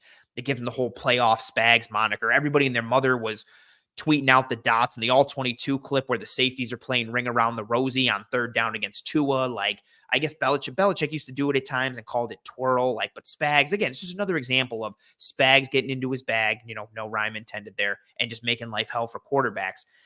But his two big things that he brings in big game situations are his ability to disguise coverages, wink, wink, nudge, nudge, and his ability to dial up pressure. And those pieces are present no matter who they play. And they'll be present versus the Bills on Sunday. It doesn't matter if the Chiefs defense sucks or who they're playing in the playoffs. Spags is going to make you have to process the coverages pre to post snap, and he's going to dial up pressure. But a huge piece for him that is Bills specific is his ability to do those two things, but also limit Stefon Diggs. Again, he's been able to do it schematically with coverage and with leverage. And it helps now that he's got two corners with legitimate inside-outside versatility in L'Jarius Sneed and Mr. Trent McDuffie. Sneed started out as that slot guy before he moved to the outside in his career. McDuffie has a little bit of both. Played a ton of outside stuff at Washington. Obviously made the All-Pro team this year as a nickel corner or a slot corner. Those two dudes also increase the menu options for Spags. So it's not like, oh, okay, cool, we can just kick Diggs into the slot and get him away from Sneed. No, maybe Sneed travels with him into the slot. Or even if he doesn't, cool. Now he's going to draw McDuffie, who is a legitimate piece as well. My thought going into this game is someone else is going to have to beat the Chiefs as a pass catcher because history shows us that Spags will not let Stefon Diggs beat him, which if you're the Bills, that's fine, right? That's why you draft Dalton Kincaid in the first round. That's why you signed Dawson Knox to an extension. Khalil Shakir has been very big in high leverage moments. We'll see if Gabe Davis is active or not, but he's got multiple big games against Kansas City under his belt, partly because Spags has allocated resources to stopping Stefon Diggs. And again, I think the run game will be tremendously important. Yeah. Either way, long story short for me, I think there is a good chance that Diggs is somewhat of a quote-unquote non-factor in this game because of how Steve Spagnuolo has defended him and how Diggs has done against Spags' Chiefs defenses historically and in the past. And this isn't because of any nonsense where it's like, oh, because his chemistry with Allen sucks or Josh Allen hates him and he's being phased out of the offense because they're going to get rid of him this offseason. It's not because of any of that. It's literally because of Steve Spagnuolo. Diggs has one strong game out of 6 with the Bills against Spags, and it is very much an outlier. Again, you remove that big 10-catch, 148-yard, 13-target performance. His average against Spags is 8.2 targets, 4.2 catches, 44.6 yards, and 0.2 touchdowns, all significantly below his career numbers. And again, big game defensive coordinator, it makes sense, right? Who's your best player? Okay, we're going to take it away. We're going to tie your right hand behind your back and make you beat us with the left. And if you're the Bills, again, that's where your other pass catchers come into play, or the legs of Josh Allen, or the run game aside from Josh Allen. You have other options. So it's not like if Diggs goes away, the offense sputters or falters. But I do think Spags tries to take him away. And I wonder with how he's been taken away down the stretch, if Spags maybe doesn't have to allocate as many resources as he normally does. And then how does that come into play? That's been one of the big changes. So yeah, that Steve Spagnuolo has, in matchups with number one wide receivers, he has frequently gone to, especially on third down, double coverages. He'll do two. They did two double plenty versus the Dolphins, even still this year, right? Where they're just, hey, throw to anybody besides Waddle and Tyreek Hill. Like they're not afraid. They'll do whatever they need to do. No, and they're getting in at the line of scrimmage and they're jammed. Like that one jam that Sneed had on Hill where he put him into the dirt. They'll get in your face. They don't care. They're challenging everything. You mentioned mouthpiece etiquette for Stefon Diggs. It's like he might want to strap it up this week because there will be a play where L'Jarius Sneed comes for him at that. No, he's going to. He's done it to every receiver. And so what first caught my eye for what you said, you were reading off like his stats for Steve Spagnuolo, like average. And once you remove that big game, if he has that exact game this week, that would be one of the best wide receiver one games against L'Jarius Sneed all season. That's how good L'Jarius Sneed has been. He has been absolutely dominant. And yeah, Steve Spagnuolo is going to give him help against top end corners or wide receivers. He did. So L'Jarius Sneed covered Tyreek Hill plenty. He didn't go one-on-one with him for more, half of those snaps. There's a safety over the top. It's not always a double team, but there's going to be help. But that's life in the NFL, right? And so Snead's going to follow Diggs anytime he's outside. He's going to make life hell on him. He's going to be overly physical. He's going to push him around. He's going to beat him up. He's going to make him feel every single play, and he's going to really challenge him. And this year, Snead's been so good. It's allowed Steve Spagnuolo to not have to roll coverage there. You can call, whatever you want, quarters. You can be in two-man, whatever you want to be. The safety can provide help, but not have to change his actual role. He doesn't have to change his alignment. He doesn't have to kick out wider to offer help like in years past when they didn't have this true legitimate shutdown type corner. They didn't have that. You do have to alter your coverage shell of the top. You do have to maybe throw in a little bit more help. This year, they don't need to. They can just run their base defense, say, hey, Snead, go help Diggs. You have a safety over the top if you get beat deep. So you were saying earlier, take away the inside.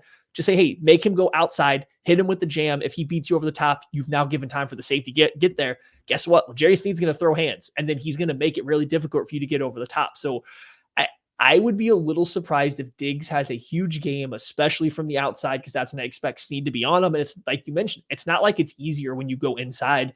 Trent McDuffie isn't L'Jarius Snead in coverage, but he's still really damn good, right? And so you can't run away from the Chiefs' best cover guy by going into the slot, because that's where Trent McDuffie's going to be waiting no matter what you do there. So the Chiefs, I think, are pretty well equipped to handle Diggs.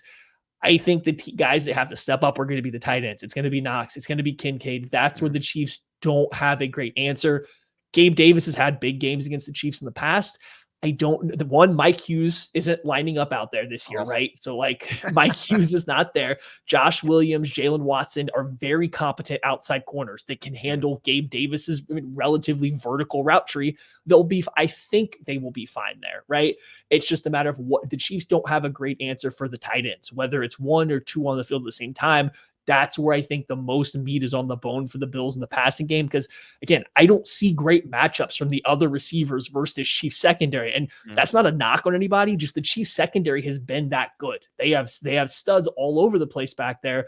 The way those corners play mixed with Steve Spagnuolo and then the pressure they get, it's hard on any team, but they don't quite have the same chess piece answers to tight ends that they had in the past with a Tyrann Mathieu or even a Juan Thornhill. They just don't quite have that same level of athleticism and experience ready right now. So like that's where I would see the most meat on the bone. That's fair. And I'm thinking there was a couple snaps against the Chiefs when they first played early in the year. I think it was Jalen Watson was over Diggs, and I think it's just basic cover 2, and Watson's trying to push him to the outside. But Mike, man, I have so much tape in my head, and I've watched so much Chiefs tape that it was either Justin Reed or Mike Edwards. But they're playing a too high shell, and the safety to that side, it's going to the bottom of the screen. If you're looking at the all 22, Bills are going from right to left, and that split field safety is so far over the top over Diggs. Like it's basically like he's playing like a third of the field because that's how far over. I think it's Mike Edwards. No, it's Justin Reed. It's so far over the top over Diggs to give Watson help. And I wonder, like, how much of that do we see from Spags in this game? Or like you said, like, is it just, Snead, you're going wherever Diggs goes? That way we don't have to significantly roll coverage over the top like that because of how you're playing. Or again, like, is it just as simple as, we're going to play inside leverage? The one I'm thinking of, and we showed it in the film room, there's I think in the first half of Bills versus Chiefs earlier this year, Bills are going from left to right, and Allen he takes that deep shot to Diggs into the red zone, and Snead is on him. The ball kind of just falls on the inside. Like, because all of L'Jarius Snead on the snap, he's head up, he steps inside, Diggs goes vertical, Snead pins the inside arm, turns and looks, and the ball falls a little to his inside because he just won't give Diggs that inside leverage. And there's not crazy help over the top. They're not clouding and kind of bracketing or doing any type of game. It's not a one double. It's just Snead, take away the inside piece. We know what routes he likes to run in this situation, and that's how you're going to play it, and that's what you do. And there's so many, however you look at it, and again, even too from the numbers, like you talked about, what they've done this year.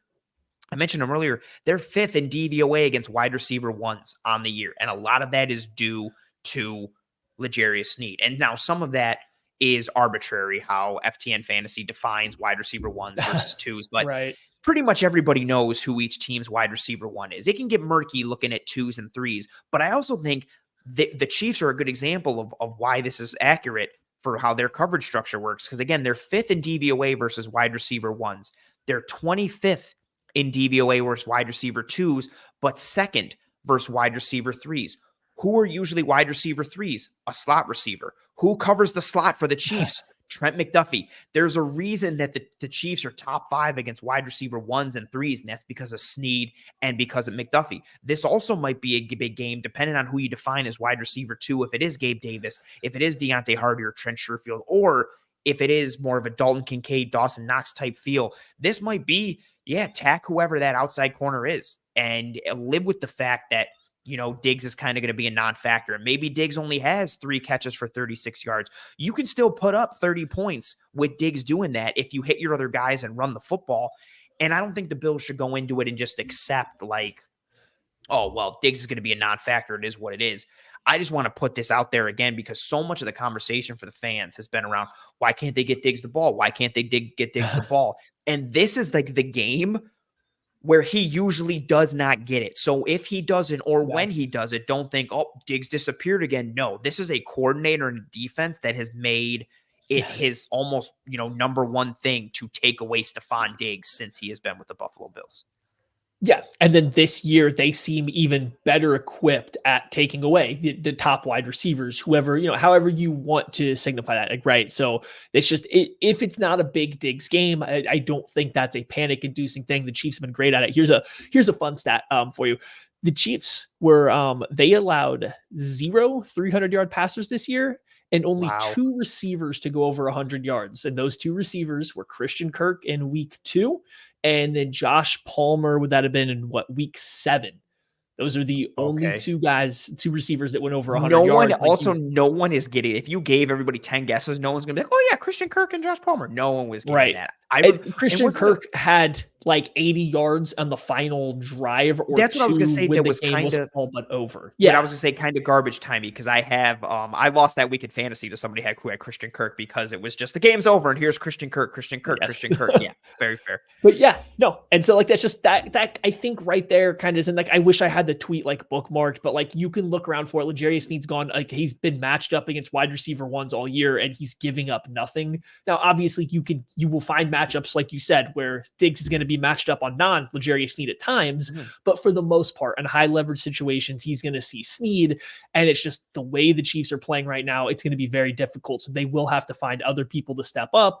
Who is that going to be? It's up in the air at this point. The tight ends just seem to me to be like the best matchup for him. Yeah, I agree. Whether it's I'm looking at this game to be a big Dalton Kincaid game or Dawson Knox or maybe more Khalil Shakir. I really think it's going to be spread out. I think you're going to have a couple dudes who produce some numbers. And I really don't think the passing game should be too much. Like I think a legitimate winning stat line for Josh Allen is like 240 yards and 2 touchdowns, but the Bills ran for like 160 or some kind of combination with that. Like lean into Josh Allen's legs, whether it's with the design or the scramble or again, I don't put any stock into the Pro Bowl, but lean into your Pro Bowl running back who had all these scrimmage yards and rushing yards this year and all these pieces. And this matchup has really fun schematic pieces for each team because each team has their own struggles and their own sets of vulnerabilities. Each team has their own sets of strengths and points that they really lean on. Yeah. Each team knows that about each team and how to attack it and how to combat it and all of this stuff. And it's just going to be a real true chess match to see who moves the pieces better. And I think that's honestly been the biggest difference in the playoffs has been, you have Andy Reid who has been around the block a million times and a million more. He's seen everything under the sun. And Steve Spagnuolo is basically in that boat as well in terms of his track record and pedigree. And so much of playoff football comes down to adjustments and schematic pieces. And that's why it's so hard to beat the Chiefs. Yes, they have Patrick Mahomes and Travis Kelce and really good individual players and multiple all pros, but you've got like 2 of the best guys who have ever done it on each side of the ball with Andy Reid and Steve Spagnuolo, and they run your crew. And can Sean McDermott and Joe Brady match that and go toe to toe, and let alone all the other individual pieces? Man, it's a super fun week, whether you're a Bills fan, Chiefs fan, or just as a football fan in general. And then the storyline pieces again of like Mahomes' first true of like, I even tweeted it. Like, of course, Mahomes' first true road playoff game comes in Buffalo. The only one that would have been close to being like as fitting would be in Cincinnati. Like the 2 teams that like the Chiefs have been rival with, but considering what's happened with Bills and Chiefs regular season versus playoffs, 13 seconds, all of that, it's just so fitting that it happens in Buffalo. And that kind of spices up the drama a little bit. It's going to be a fun game. And I'm also definitely having PTSD of another divisional round game against Kansas City at 6:30 on a Sunday, just like the 13 seconds game was. I have not forgotten. So like, as soon as I saw that, I was like, of course it's the Sunday 6:30 game. And I was like, but it's in Buffalo. It's different this time. And in the back of my mind, I was like, is it?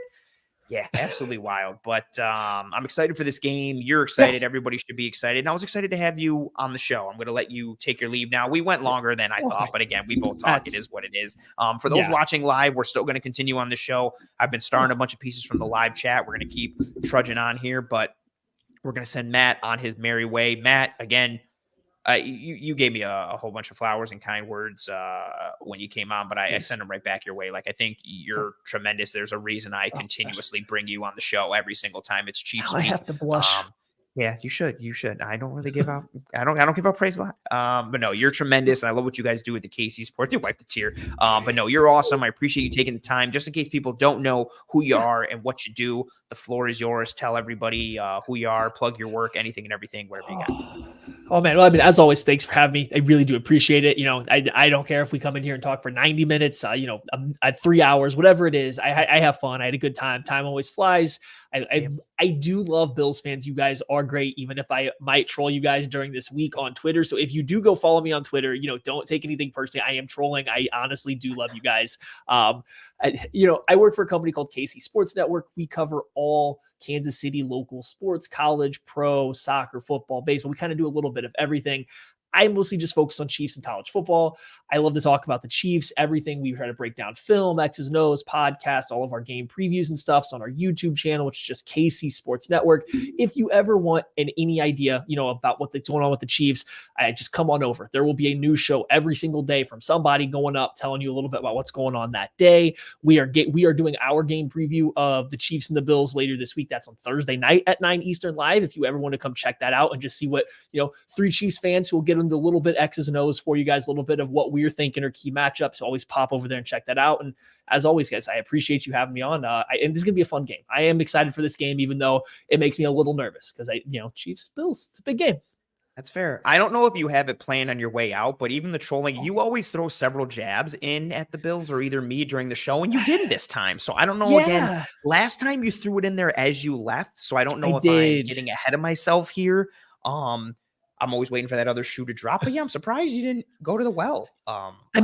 Listen, I'm still reeling from the fact that Kadarius Toney can't line up right. And so that changed everything about the season, right? Here's the thing. 13 seconds happened is the playoffs. It was more high leverage, but I feel like you guys got one back with Kadarius Toney not knowing they're nowhere. They're nowhere in the same universe. Even now. No, so it's completely. They are not even close. One person lining up offsides is not equivalent to the multitude of things that have to go wrong for 13 seconds. Plus it's the playoffs. How dare you? Oh, not even close.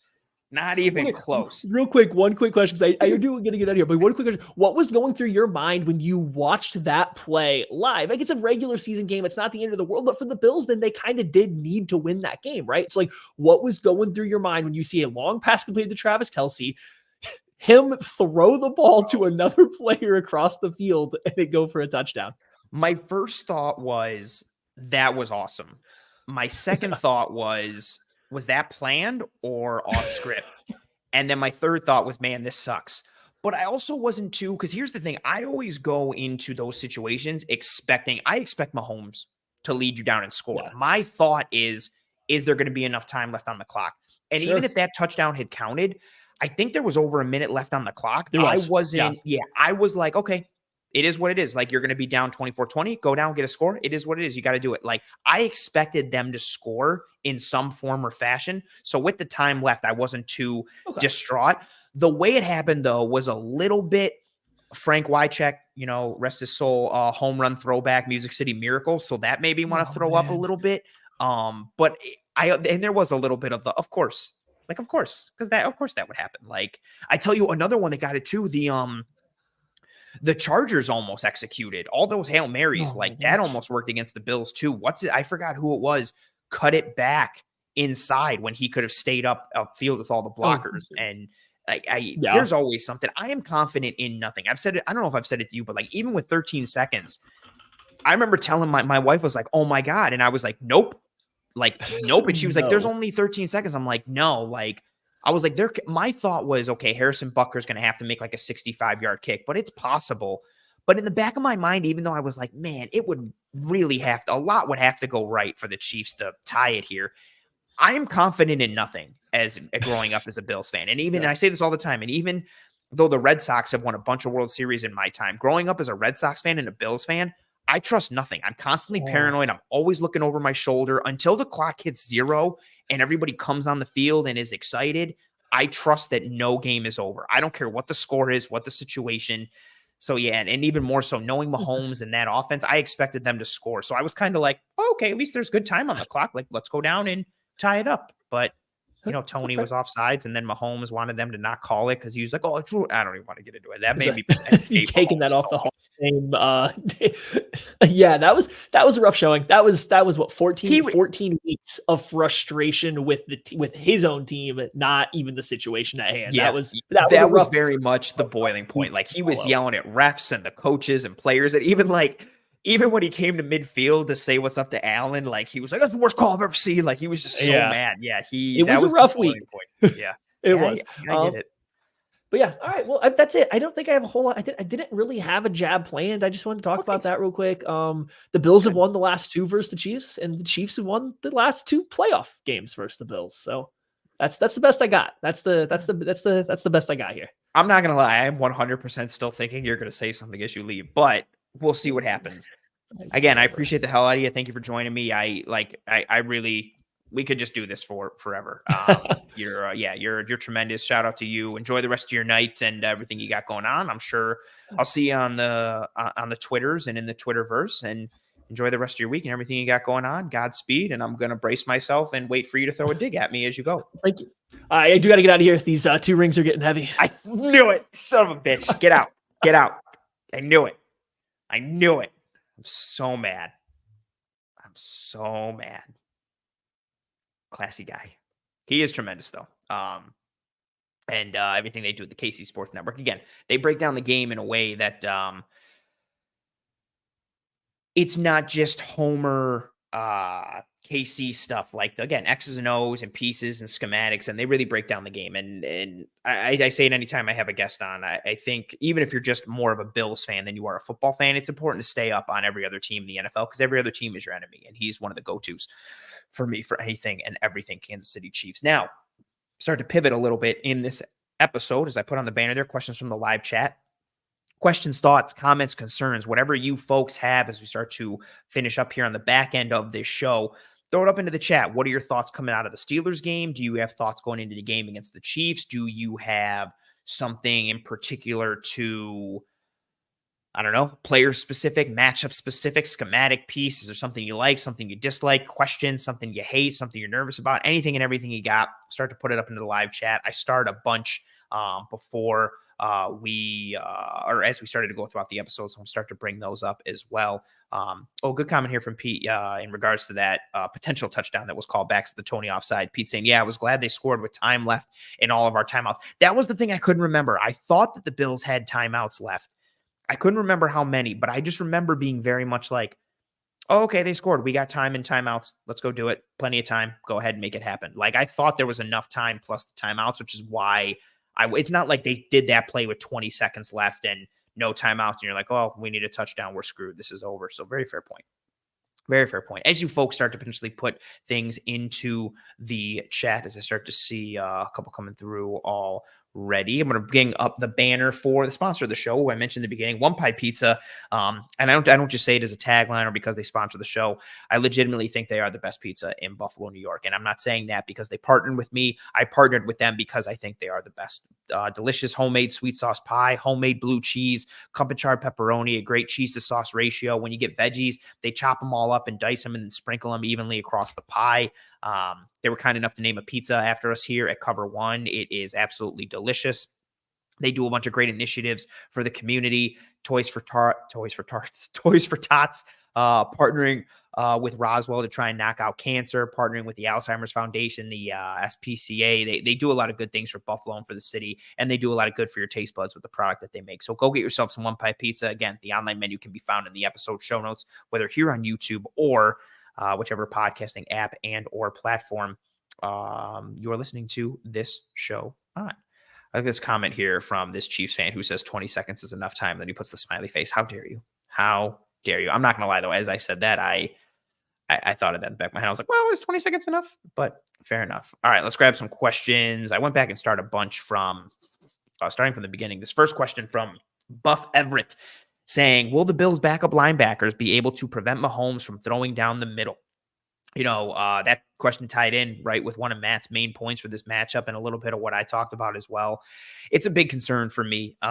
Spector's injury, might not be too bad. He's able to play, but that's the point you're looking at. Like, you're into the world of hoping Tyrell Dodson is healthy enough to start for this game, which, and I want to say this as non-disrespectfully as possible, because I think Tyrell Dodson has played well above anyone's expectations for him this year, but he's been very strong coming forward against the run. He still has some issues where, he's fitting into the wrong gap or undercutting or overshooting a bit too much or getting into the same gap with someone else and some runs are happening. But on the whole, he's really been a good player for them at that linebacker spot, especially considering who he's replacing, which is Matt Milano. And we know what his limitations are in coverage. So you're sitting here almost at a point being like, man, I hope Tyrell Dodson can come back for this game. When you have that, you're in bad shape from a coverage perspective. And then, I love what AJ Klein did. I'm going to be talking about him a bunch in the film room tomorrow night, given, where he was this year in terms of his career and as a person, and just basically, like Josh said, coming off the couch and just stepping in and playing big minutes from the couch to the green dot. Like Bruce Nolan said on Twitter in response to one of my tweets, like, what Klein did was tremendous. Dorian Williams made some plays, but I am concerned about the backup linebackers in the middle. I don't think they'll be able to prevent Mahomes from throwing down the middle. I think you're just trying to mitigate how effective he can be in that area. I think it's going to be an area where the Chiefs smell blood or see blood, and they're going to attack it. It's just going to be a matter of how well the Bills can stem the tide in the middle of the field. Because no matter what you're looking at, they're going to be playing with backups. It's just how far down the depth chart are you going to be playing with, which is a little concerning. Question here from Noah, who says, more play action? I would like more play action. I talked about it as the episode went on a little bit before you asked this question early on, Noah. But yeah, I would like more play action from the Bills. Just on the whole, on the year, let's see, what are their numbers here from a regular season perspective? Per SIS, the Buffalo Bills play action numbers, as I find it here in my notes, 16% play action rate in the regular season on the year, which was 14th in the NFL. So kind of middle of the table, but again, 16%. I would like that percentage to be more. Granted, that doesn't factor in RPOs. RPOs is their own category. The Bills had a 19% RPO usage on the year, which was third. So if you're looking at RPOs and play action, that's 35% combined. But I would like more just straight up play action, especially out of the under center looks, which we've talked about ad nauseum this year, but especially with the Bills struggling to create explosives, especially downfield. Give me some under center play action with some sail concepts and some leveling and flooding to the field. Give Josh Allen multiple options. I'd love to move the pocket in this game as well. So give me some bootlegs. That ties into the play action piece as well. With how successful the Bills run game is, I do think it's not criminal, but I do think there should be even more play action kind of tuned up because it just fits so well, especially with when they get their downhill run game going. It just fits well and allows you to kind of mesh and marry those two things. Comment here from Adam, or question, do you expect the Bills to play more man or zone considering the injuries on the defensive side? I do expect more man in this game, especially given how impacted they are at the second level. I expect more press, more man, more cover one and trying to rob stuff, buzzing a safety down, spinning a safety down, trying to take away the middle of the field with a safety from the top, kind of entrusting Hyde and or Poyer to support the middle of the field and those depth players at the second level.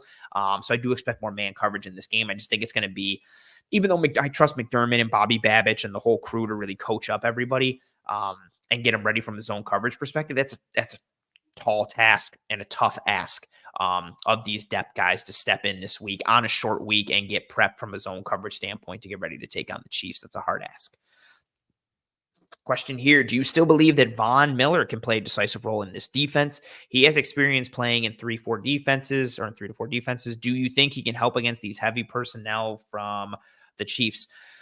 Vaughn's flashed a little bit. I put out 2 clips of his really good pass rushes towards the end of the game against the Steelers, the one dip around the arc and the spin move on the inside, where a bunch of people were like, oh, he two-hand touched the quarterback. That rep sucks. Ha, ha, ha. I think he thought that Mason Rudolph threw the ball, which is why he just tagged him instead of taking him down. But also, I didn't really care about that. I cared about what led up to the pressure, which was the knee and how it looked from an athleticism standpoint, a fluidity standpoint, a juice standpoint on that spin move to create that pressure.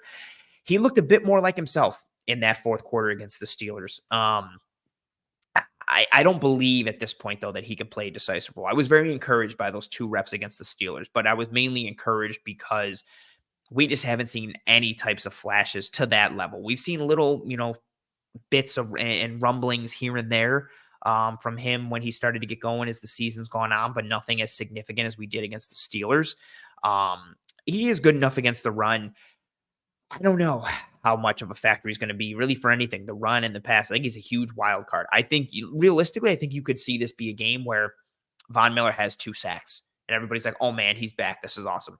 I also think he could, again, be 4th in the defensive end rotation or 5th, and you're still wishing and hoping and trying to find something to hang your hat on for him. I think he's a huge question mark. You're not going to know one way or the other. If I had to bet, I would say he'd be more non-factor than factor, but I am potentially encouraged because of those 2 reps I saw against the Steelers. Granted, it's a small sample size.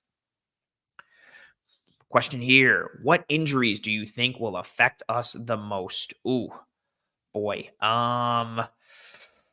Terrell Bernard, probably. Christian Benford's up there too.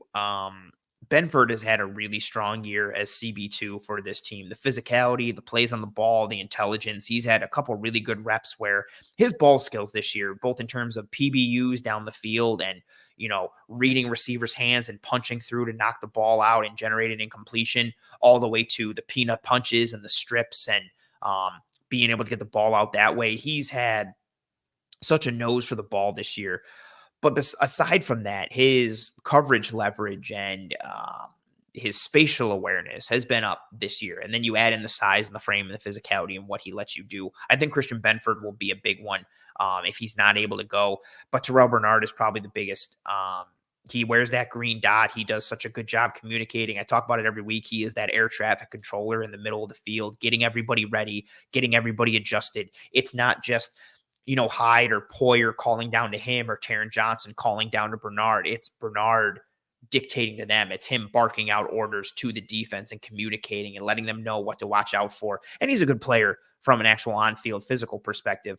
But he does so much from the neck up for this Bills defense that I think Terrell Bernard, if he is unable to go, which I don't think he's going to be able to, I don't think he's done for the year, but I think he's probably going to be unable to go for this game. I think that injury, and again, maybe the ankle sprain isn't too bad and the MRI is good to go and he'll sit in a boot for the week and be good to go come Sunday. But I think the Bernard injury, even if he's playing, he's not 100%. I think that injury will affect us the most, whether he's on the field or off the field. And then Benford is a close number 2 right behind that. Steve saying, why did the Bills cut Fournette? I'm assuming it's a roster move to bring somebody else in. Punter piece, maybe a linebacker piece. You can bring in free agents in the postseason. So we'll see what potentially happens there. I'm guessing that it was made for a roster move, and I really think it was just coming down to I don't think Fournette was showing too much. I know the playoff Lenny jokes are there, and people were talking about him. I didn't think he looked too great when he was in there. I don't think he looked awful. I think you could make a conversation of who's more valuable, him or Latavius Murray. Who would you rather have in there? But I think the clear 1-2 is James Cook and Ty Johnson. And then I trust Latavius Murray in pass pro, short yardage work, and even out in the route distribution as a pass catcher like he's shown this year. I just don't think there was, enough on-field tape evidence to warrant him staying above another running back and or, for another roster spot that they needed to make. Oh, Matt saying, with all the injuries on defense, who do you have the most confidence in to step up in a larger role? Oh boy. I'm assuming you mean from the guys who are still playing. I'm going to stick on the defensive line. I'm going to say Ed Oliver and Greg Rousseau, especially Ed Oliver. I'm going to trust him to take his game to another level. And he's going to have a tough one this week, going up against Trey Smith and Joe Tooney and Creed Humphrey. That's a really strong interior for the Chiefs line. Rousseau has a better opportunity against the Chiefs tackles. Out of 87 qualifying tackles in 2023, Kansas City's starting offensive tackles, Jawan Taylor and Donovan Smith, were both kind of middle of the pack when it came to pass blocking efficiency. Jawan Taylor was tied for 43rd, and Donovan Smith was 57th, so closer to the bottom tier. I think there is opportunity to be had against the bookends for the Chiefs. So I think Rousseau could step up. Oliver can step up. I think Rasul Douglas plays a big role in this game, whether he's matched up on Kelsey the whole time or just in general. His nose for the ball, his headiness, his football IQ, and then the bite and the urgency he plays with. Rasul Douglas is a dog in every sense of the word. I trust him to step up. If you're talking about with the injuries on defense, who do I have the most confidence in to step up and fill some shoes? Call me crazy. I'm going to say AJ Klein. Just because he's so smart and so comfortable in this defense. I know he's going to have his limitations. I don't want to see him in space. I don't want to see him matched up against Travis Kelsey, but I trust AJ Klein to come forward and fit the run and meet Isaiah Pacheco in the hole and sit him down. And that's going to be a fun battle. If Klein plays like with how hard Pacheco runs, that's, hammer meeting hammer in the hole with Isaiah Pacheco and AJ Klein. I do have confidence in Klein. Again, for a dude to just come off the couch and immediately take that green dot, and again, he's barking out calls and communication and adjustments. I do have confidence in Klein just because of his experience, his familiarity with the defense, and what he's done before. Obviously, there are the athletic limitations and coverage questions you're going to have with him. But of all the people who would have to step up for somebody being out, that would be that piece. And as Pete says here, Klein played very admirably. He's really lacking speed. Yeah, he has for the past several years. Even during that COVID year when he had to step in for Edmonds, there was a reason they were just basically blitzing him left and right. And it was because they didn't want him in coverage, and he's still good coming forward. He's even more limited now than he was then, but that's the kind of girl that you're dancing with at this point, given the injuries. It's a concern, but it is what it is. Yeah, I don't want to have to roll with AJ Klein, but you could do worse. You also could do better. It's a scary situation. I don't love it overall, but at least at the end of the day, he can get the defense set and get the defense right, and try and put himself and others into good position, even though he is lacking from an athletic standpoint. Oh, this is a nice comment here from the Chiefs fan who said, Chiefs fan here, but great show. I'm sure it'll be a great game. Much respect to Bills fans. That was awesome. That Chiefs fan was here for the majority of the episode. It wasn't really too much trolling. It was just nice conversation back and forth. I appreciate you being here and the kind words. That's awesome. Thank you very much. Oh, Chris Key says, do you think Bean brings in Ariza or Matt Hawk to punt with Fournette cut? It'll depend on the injury. I know Martin punted after. I didn't really follow up with how dinged up he might be. I don't think Ariza at all. I don't even know if Ariza would want to come back to the Bills. I don't know if they would want him. I think you're just opening up can of worms with that. Hawk potentially. I do think they look at punters this week. They just have to. I think Fournette being cut is a sign you're either grabbing a punter or a linebacker or doing some kind of move at those injury-laden positions. And that's even too, like, we talked about the injuries. Like, that's how down the Bills are with injuries. Like, the friggin' punter, like, your punter got hurt. Like, the chips are just not falling in your favor when your friggin' punter pulls up with a hammy. Like, oh, that's very Billsy for the Bills punter to be hurt and for them to need a punter in this game. Spin saying, I think this game comes down to how well Allen detects the blitzes and his answers to the blitzes that will determine this game. That's fair. His pre-snap recognition and pre to post-snap diagnosis has been inconsistent, to be kind, this year. I think that's a huge piece. Spags' ability to disguise coverages, bring blitzes from areas that Allen isn't thinking. Can they properly ID who the mic is? Are they sliding protection? Are they doing man? Whatever happens, I think this is a very mentally challenging game for Josh Allen against Steve Spagnuolo in this Chiefs defense. Wilder says, how have you felt about the pressure generated from the Buffalo D-line, specifically the edges? KC's offensive tackles have been real shaky at times. Yeah, I know you typed this earlier before I said it a minute ago, but yeah, I mentioned the kind of pass blocking efficiency. Jawan Taylor and Donovan Smith haven't been great. When Donovan Smith was out, they brought in Wanya Morris, rookie from Oklahoma. He struggled mightily. I've been all right with the pressure generated from the front. I think you could get more consistent pressure from the front four. I think Leonard, this is just me guessing or assuming or surmising based off of watching the games. But I think Leonard Floyd's a little banged up. I see him get up a little slow at times and go to the sideline and try and work some things out. But I would like more consistent pressure off the edges. And I think this could be a big game for Leonard Floyd, for Gregory Rousseau. Ed Oliver has been a monster all year. He has a tougher task given the strength of the Chiefs O-line on the interior. They've got 3 high-quality dudes, like I mentioned earlier, with Tooney, Humphrey, and Smith. So if this O-line can be got, I do think it is with those tackles. So I've been okay with the pressure generated from the Bills D-line, but I think this is the game where they need to step it up. You need consistent pressure generated from Rousseau and Floyd and Epinesa and Von Miller, and I think it can be had. So this is a game where I think the edge presence needs to step up. But again, you have to be careful because you can't let Mahomes break contain, which is what makes it a little difficult at times. And Mahomes is still good. He was tied with Josh Allen this year in terms of percentage of pressures converted to sacks, so second lowest in the league. So Mahomes is still good at doing that. Or getting the ball out and just trying to dump it down or making plays with his arm with it. So it's tough. But yeah, I think the edges need to have a big game in this one, given the vulnerability for them for the Chiefs. Oh, Steve Noble saying, I'd like to see them give Brett Kern a call if Martin cannot go. Fair enough. Drew saying the KC defense is a lot tougher than the Steelers. There will be mistakes by Allen. He has to win with the big plays. And that's kind of been what they've been doing down the stretch. Like their EPA from a passing perspective or drop back perspective has been up, but their success rate has not been. So success rate measures the percent of plays in which you're generating positive EPA, whereas drop back EPA is just how much EPA you're generating. Their success rate has been down because you are seeing that inconsistently. There's times where this passing offense just kind of goes dormant, to be nice, to say it in a nice way, or feels sluggish. And then they bust off like a 30-yard pass or a 40-yard pass or a 25-yard catch and run. So, yeah, there are those chunk plays to be had. We'll see. We will see.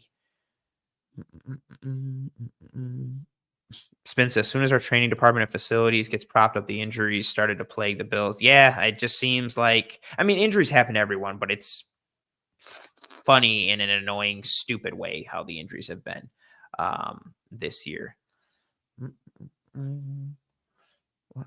What else? Ooh, Joe coming in saying Snead is overrated. Gets away with a lot of PI in KC. Luckily, he won't have that advantage in our house. Ooh. Nikki coming in saying, I think Saron Neal plays on Kelsey. I don't know if Saron Neal is coming into this game potentially. I mean, again, they did that last year, used him in some dime looks, along with that odd mirror package where they're using that 3-man rush and an aggressive spy, and that aggressive spy was Matt Milano. Obviously different this time around, given the fact that there is no Milano, and Von Miller was that main havoc creator up front, and he is not what he was last year in that game against Kansas City. But yeah, I wonder what they do with Kelsey. My solution or my idea, whoever it is, you're just beating the hell out of Travis Kelsey. He's got a lot of miles on the tires. He's a little older to this point. Again, I know he hasn't been the Travis Kelsey of old, but he's still very, very, very dangerous. I'm beating him up on every single play. If he is going to make a catch, it's because it's him fighting through being punched and grabbed and kicked and scratched and clawed. I am doing anything and everything that is legal under the sun, and maybe even some illegal stuff too. And I am just jamming him in the ribs, in the chest, in the arm, in the shoulders, anything and everything. Like I am trying to make him hurt on every single rep in this game. So by the time it gets to the fourth quarter and it's cold and windy or whatever's going on, he slows down just a little bit, and maybe he gets a little more of the dropsies because he's getting beat up a bunch. I'm just trying to make him live in a very difficult way, and I would do that with Rasul Douglas. His length, his physicality, how he plays the game, his aggressiveness, the intensity in which he plays, and he's a good cover dude. And I think his size and frame and stature matches up well with Travis Kelsey, or as well as one can match up with Travis Kelsey. It's so hard to cover him. I said it for years, even when everybody was knocking Milano, like, oh, Milano sucked because he can't cover Travis Kelsey. And I was always like, cool, show me someone who can cover Travis Kelsey. Show me someone who shuts down Travis Kelsey. Because even the past couple of years, when Jalen Ramsey was at his height, the Rams would put Ramsey, no pun intended, would put Ramsey on Kelsey, and Kelsey would cook Ramsey. Like, he's a hard out. Again, different kind of player this year, but I'm trying to use Rasul Douglas. I don't trust Saron Neal in coverage. I know he's athletic and strong, and they've used him in the past. Maybe they will in this game like they did a little bit last year in the regular season, but I'm sticking with the dudes that are out there already, and I'm putting I'm putting Rasul Douglas on Kelce, and I'm just beating the hell out of Travis Kelce on every single rep as much as I can. And that's for whoever is on um, the defense and on Travis Kelce. I really hope Christian Benford can go because of his size and frame and physicality. And then I'm doing the same thing. And I'm probably asking Taryn to do the same thing. And if Kelsey's on the line, I'm beating the hell out of him with an edge or linebacker or whoever. Like, he has to get rerouted and hit on every single snap, every single play. You are beating the hell out of Travis Kelce. That is what you got to do. And I would put Douglas on him. Maybe they go with Serrano again. Played a little last year, but we'll see. We will see. Yeah, it's going to be it's going to be a tough game, and an exciting one. I think there are a lot of storylines in this game, both on and off the field, for Bills versus Chiefs, obviously. And, we talked about several of them with Matt earlier in the episode. Talked about some of them here with the chat and everybody here. Like, I don't think we even need to get into them too much. Like, Bills fans know what has happened between the Bills and Chiefs these past several years. Chiefs fans know the same thing. The Chiefs players know it in the Chiefs organization. The Bills players and Bills organization knows it. And I know there's a healthy respect between the two teams, but these teams don't like each other. And now this game, finally, we get a playoff game in Buffalo between Bills and Chiefs. And this is your opportunity to slay the dragon. And it's a little different than going into the dragon's house and slaying him there in his castle at his spot or wherever he lives. But it's still an opportunity to get this monkey off your back, and it's a real one. I said it earlier in the episode, like the regular season wins versus Kansas City are important from a playoff seeding perspective, right?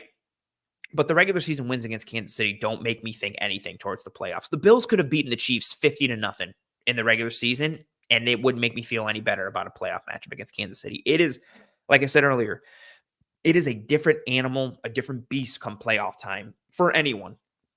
But especially the Kansas City Chiefs, given Andy Reid and Steve Spagnuolo and how they're able to just tweak things and fine-tune things and turn different dials and change who they are a little bit come playoff time and really expose opponents' weaknesses and attack.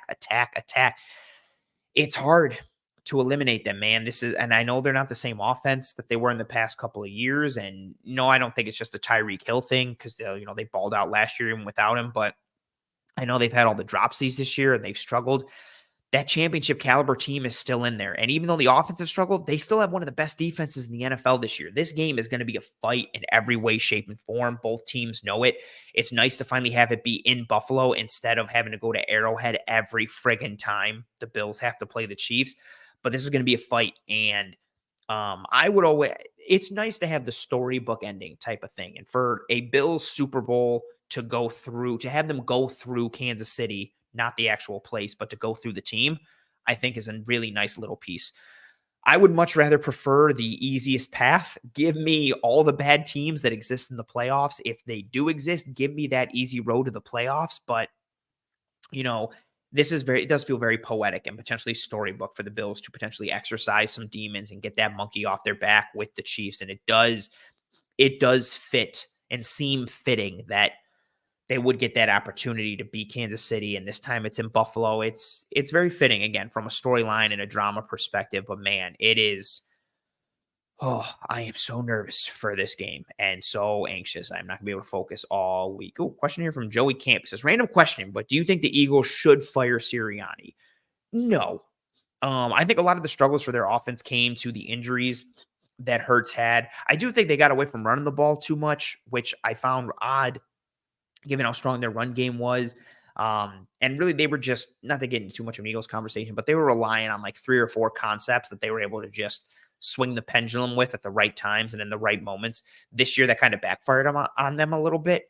But I think the defense was much more of a concern, which again can fall on Sirianni because he is the head coach and he makes those decisions. But they had some injuries and some inopportune positions and places and pieces. And given what they did last year, I know this collapse was significant, but I don't think they should fire Sirianni. I think at the very least you give him next year, see if he can course correct for some things.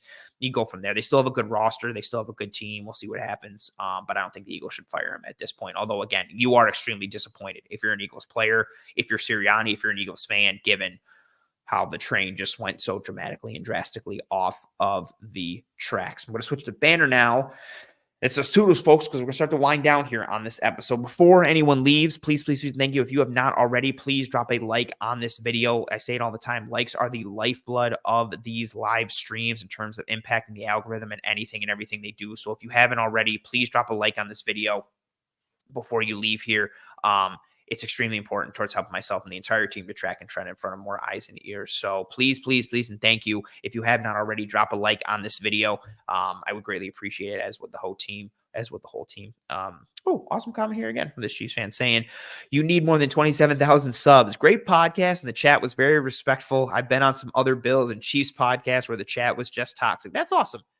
Appreciate the kind words for the show and the brand. And yeah, the live chat here, we have a really good core group of people that consistently return and comment. I also try to cultivate that as much as I can here on the show. A lot of thought-provoking questions and good back and forth. There's not too much toxicity and negativity. I like to think that the good energy and performance in the chat is an extension of the show itself. So thank you very much for that. That's awesome. I appreciate the kind words for the chat and for the brand and the show and the channel. Thank you very much for being here. You had a bunch of good comments and kind words for myself and the team. So appreciate the hell out of you. Drop a like on this video before you go, if you would be so kind. That was awesome. And to everyone else, yeah, please drop a like on this video here on YouTube. It goes a long way. If you are listening on one of the podcasting apps and or platforms, that's cool too. Please rate and review and subscribe to Disguise Coverage wherever you are listening. Subscribe to Disguise Coverage here, the playlist, and turn on notifications here on YouTube. Subscribe to the Cover One channel as a whole. We've got you covered every single day of the week with a variety of Bills content and football content, depending on what you're looking for, what level of depth you are looking for. We have you covered here with a multitude of shows and channels and platforms and all that kind of stuff. Word of mouth is also awesome too. Tell your family and friends and loved ones about how awesome this show is. If you thought the show was terrible, that's fine. Tell your enemies about the show and try and make them watch it to ruin their day, because you never know. Maybe they'll like it. Any and every ounce of support is greatly appreciated. However, it comes whatever form or fashion it comes in. Again, we still have a really high live viewer count here in the chat. It'd be awesome if the likes reflected that here on YouTube. Please, and thank you. Drop a like before you go. If you are also watching later and you're not watching live, drop a like then. That's greatly appreciated too. Big game this week. I know nobody thought of that.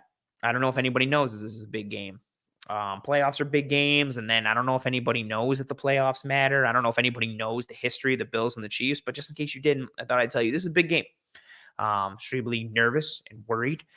Appreciate you, Sal. The blueberry count was right, as always. I love that comment every time from you, Sal. I appreciate the hell out of you for that. So big game, big moment, big week, but fun, exciting times. Again, an opportunity for the Bills to slay the dragon in their house and potentially get one step further to potentially going to the Super Bowl. And they'll know kind of where their cards fall based on what happens earlier in the weekend, potentially hosting an AFC championship game against the Houston Texans. If the Texans beat the Ravens, either the Chiefs or Bills will host that AFC title game. If the Ravens beat the Texans, KC or the Bills will be going to Baltimore, and that's a whole different beast with who the Ravens are. And man, a lot of fun possibilities and opportunities going forward if the Bills win this game. But got to start here, take it one game at a time. For anybody going to the game this week and against the Chiefs, travel safe. If you are driving from out of town, if you are traveling from a couple hours away or multiple hours away, whatever you're doing. If you live in Buffalo, safe travels to you as well. Have a safe and happy tailgate. And just in general, I hope you and your family and friends and loved ones are all doing well and staying safe. Be kind to one another. Take care of one another. I appreciate the kind words coming through in the chat from UI Order. And Nikki saying, hopefully it's not the last video. This Bills team can finally run the dang ball. Well, this train won't stop here on Disguise Coverage. Even if the Bills do lose, got you covered with prospect content and free agent contact. This show will be a weekly show regardless of what happens with the Buffalo Bills on Sunday against the Kansas City Chiefs. But hopefully they pull out this win and we get to keep talking about playoff football here on this show. But until next Tuesday at 9 p.m. Eastern, that'll do it for us here on Disguise Coverage. Again, I hope you and your family and friends and loved ones are all doing well and staying safe. Be kind to one another. Take care of one another. If you are going to the game, travel safe, travel well, have a great time, be smart, responsible, have fun. Make it tough for Kansas City. Scream your ass off whenever the Chiefs offense is on the field. So that way, at the end of the day, Sunday or on Monday, you have no voice because you exhausted it trying to yell and you scream and curse at the Kansas City Chiefs. Tune into the Cover One Film Room tomorrow, Wednesday, January 17th at 7 p.m. Eastern to join myself and Eric Turner as we break down a bunch of pieces from the Bills' playoff victory against the Pittsburgh Steelers. And again, disguise coverage. This show here will be live again next Tuesday, 9 p.m. Eastern. Until then, try and stay calm until Sunday at 6:30, and then wow the hell out. Godspeed. And as always, and again, thank you to everybody for everything. I know I've said it a bunch already, but thank you very much for the kind words in the chat, the kind words from Matt. Thank you very much to Matt Lane from the KC Sports Network for joining me as well. Anything and everything. I appreciate you folks more than you know. As the season always starts to wind down positively or negatively, I always kind of take stock of everything. And I'm just very thankful for all the people that tune in. I'm very thankful for this platform and anything and everything. So thank you, folks. I'm stumbling over my words because it's late and I'm tired. I'm going to bed. Godspeed. And as always,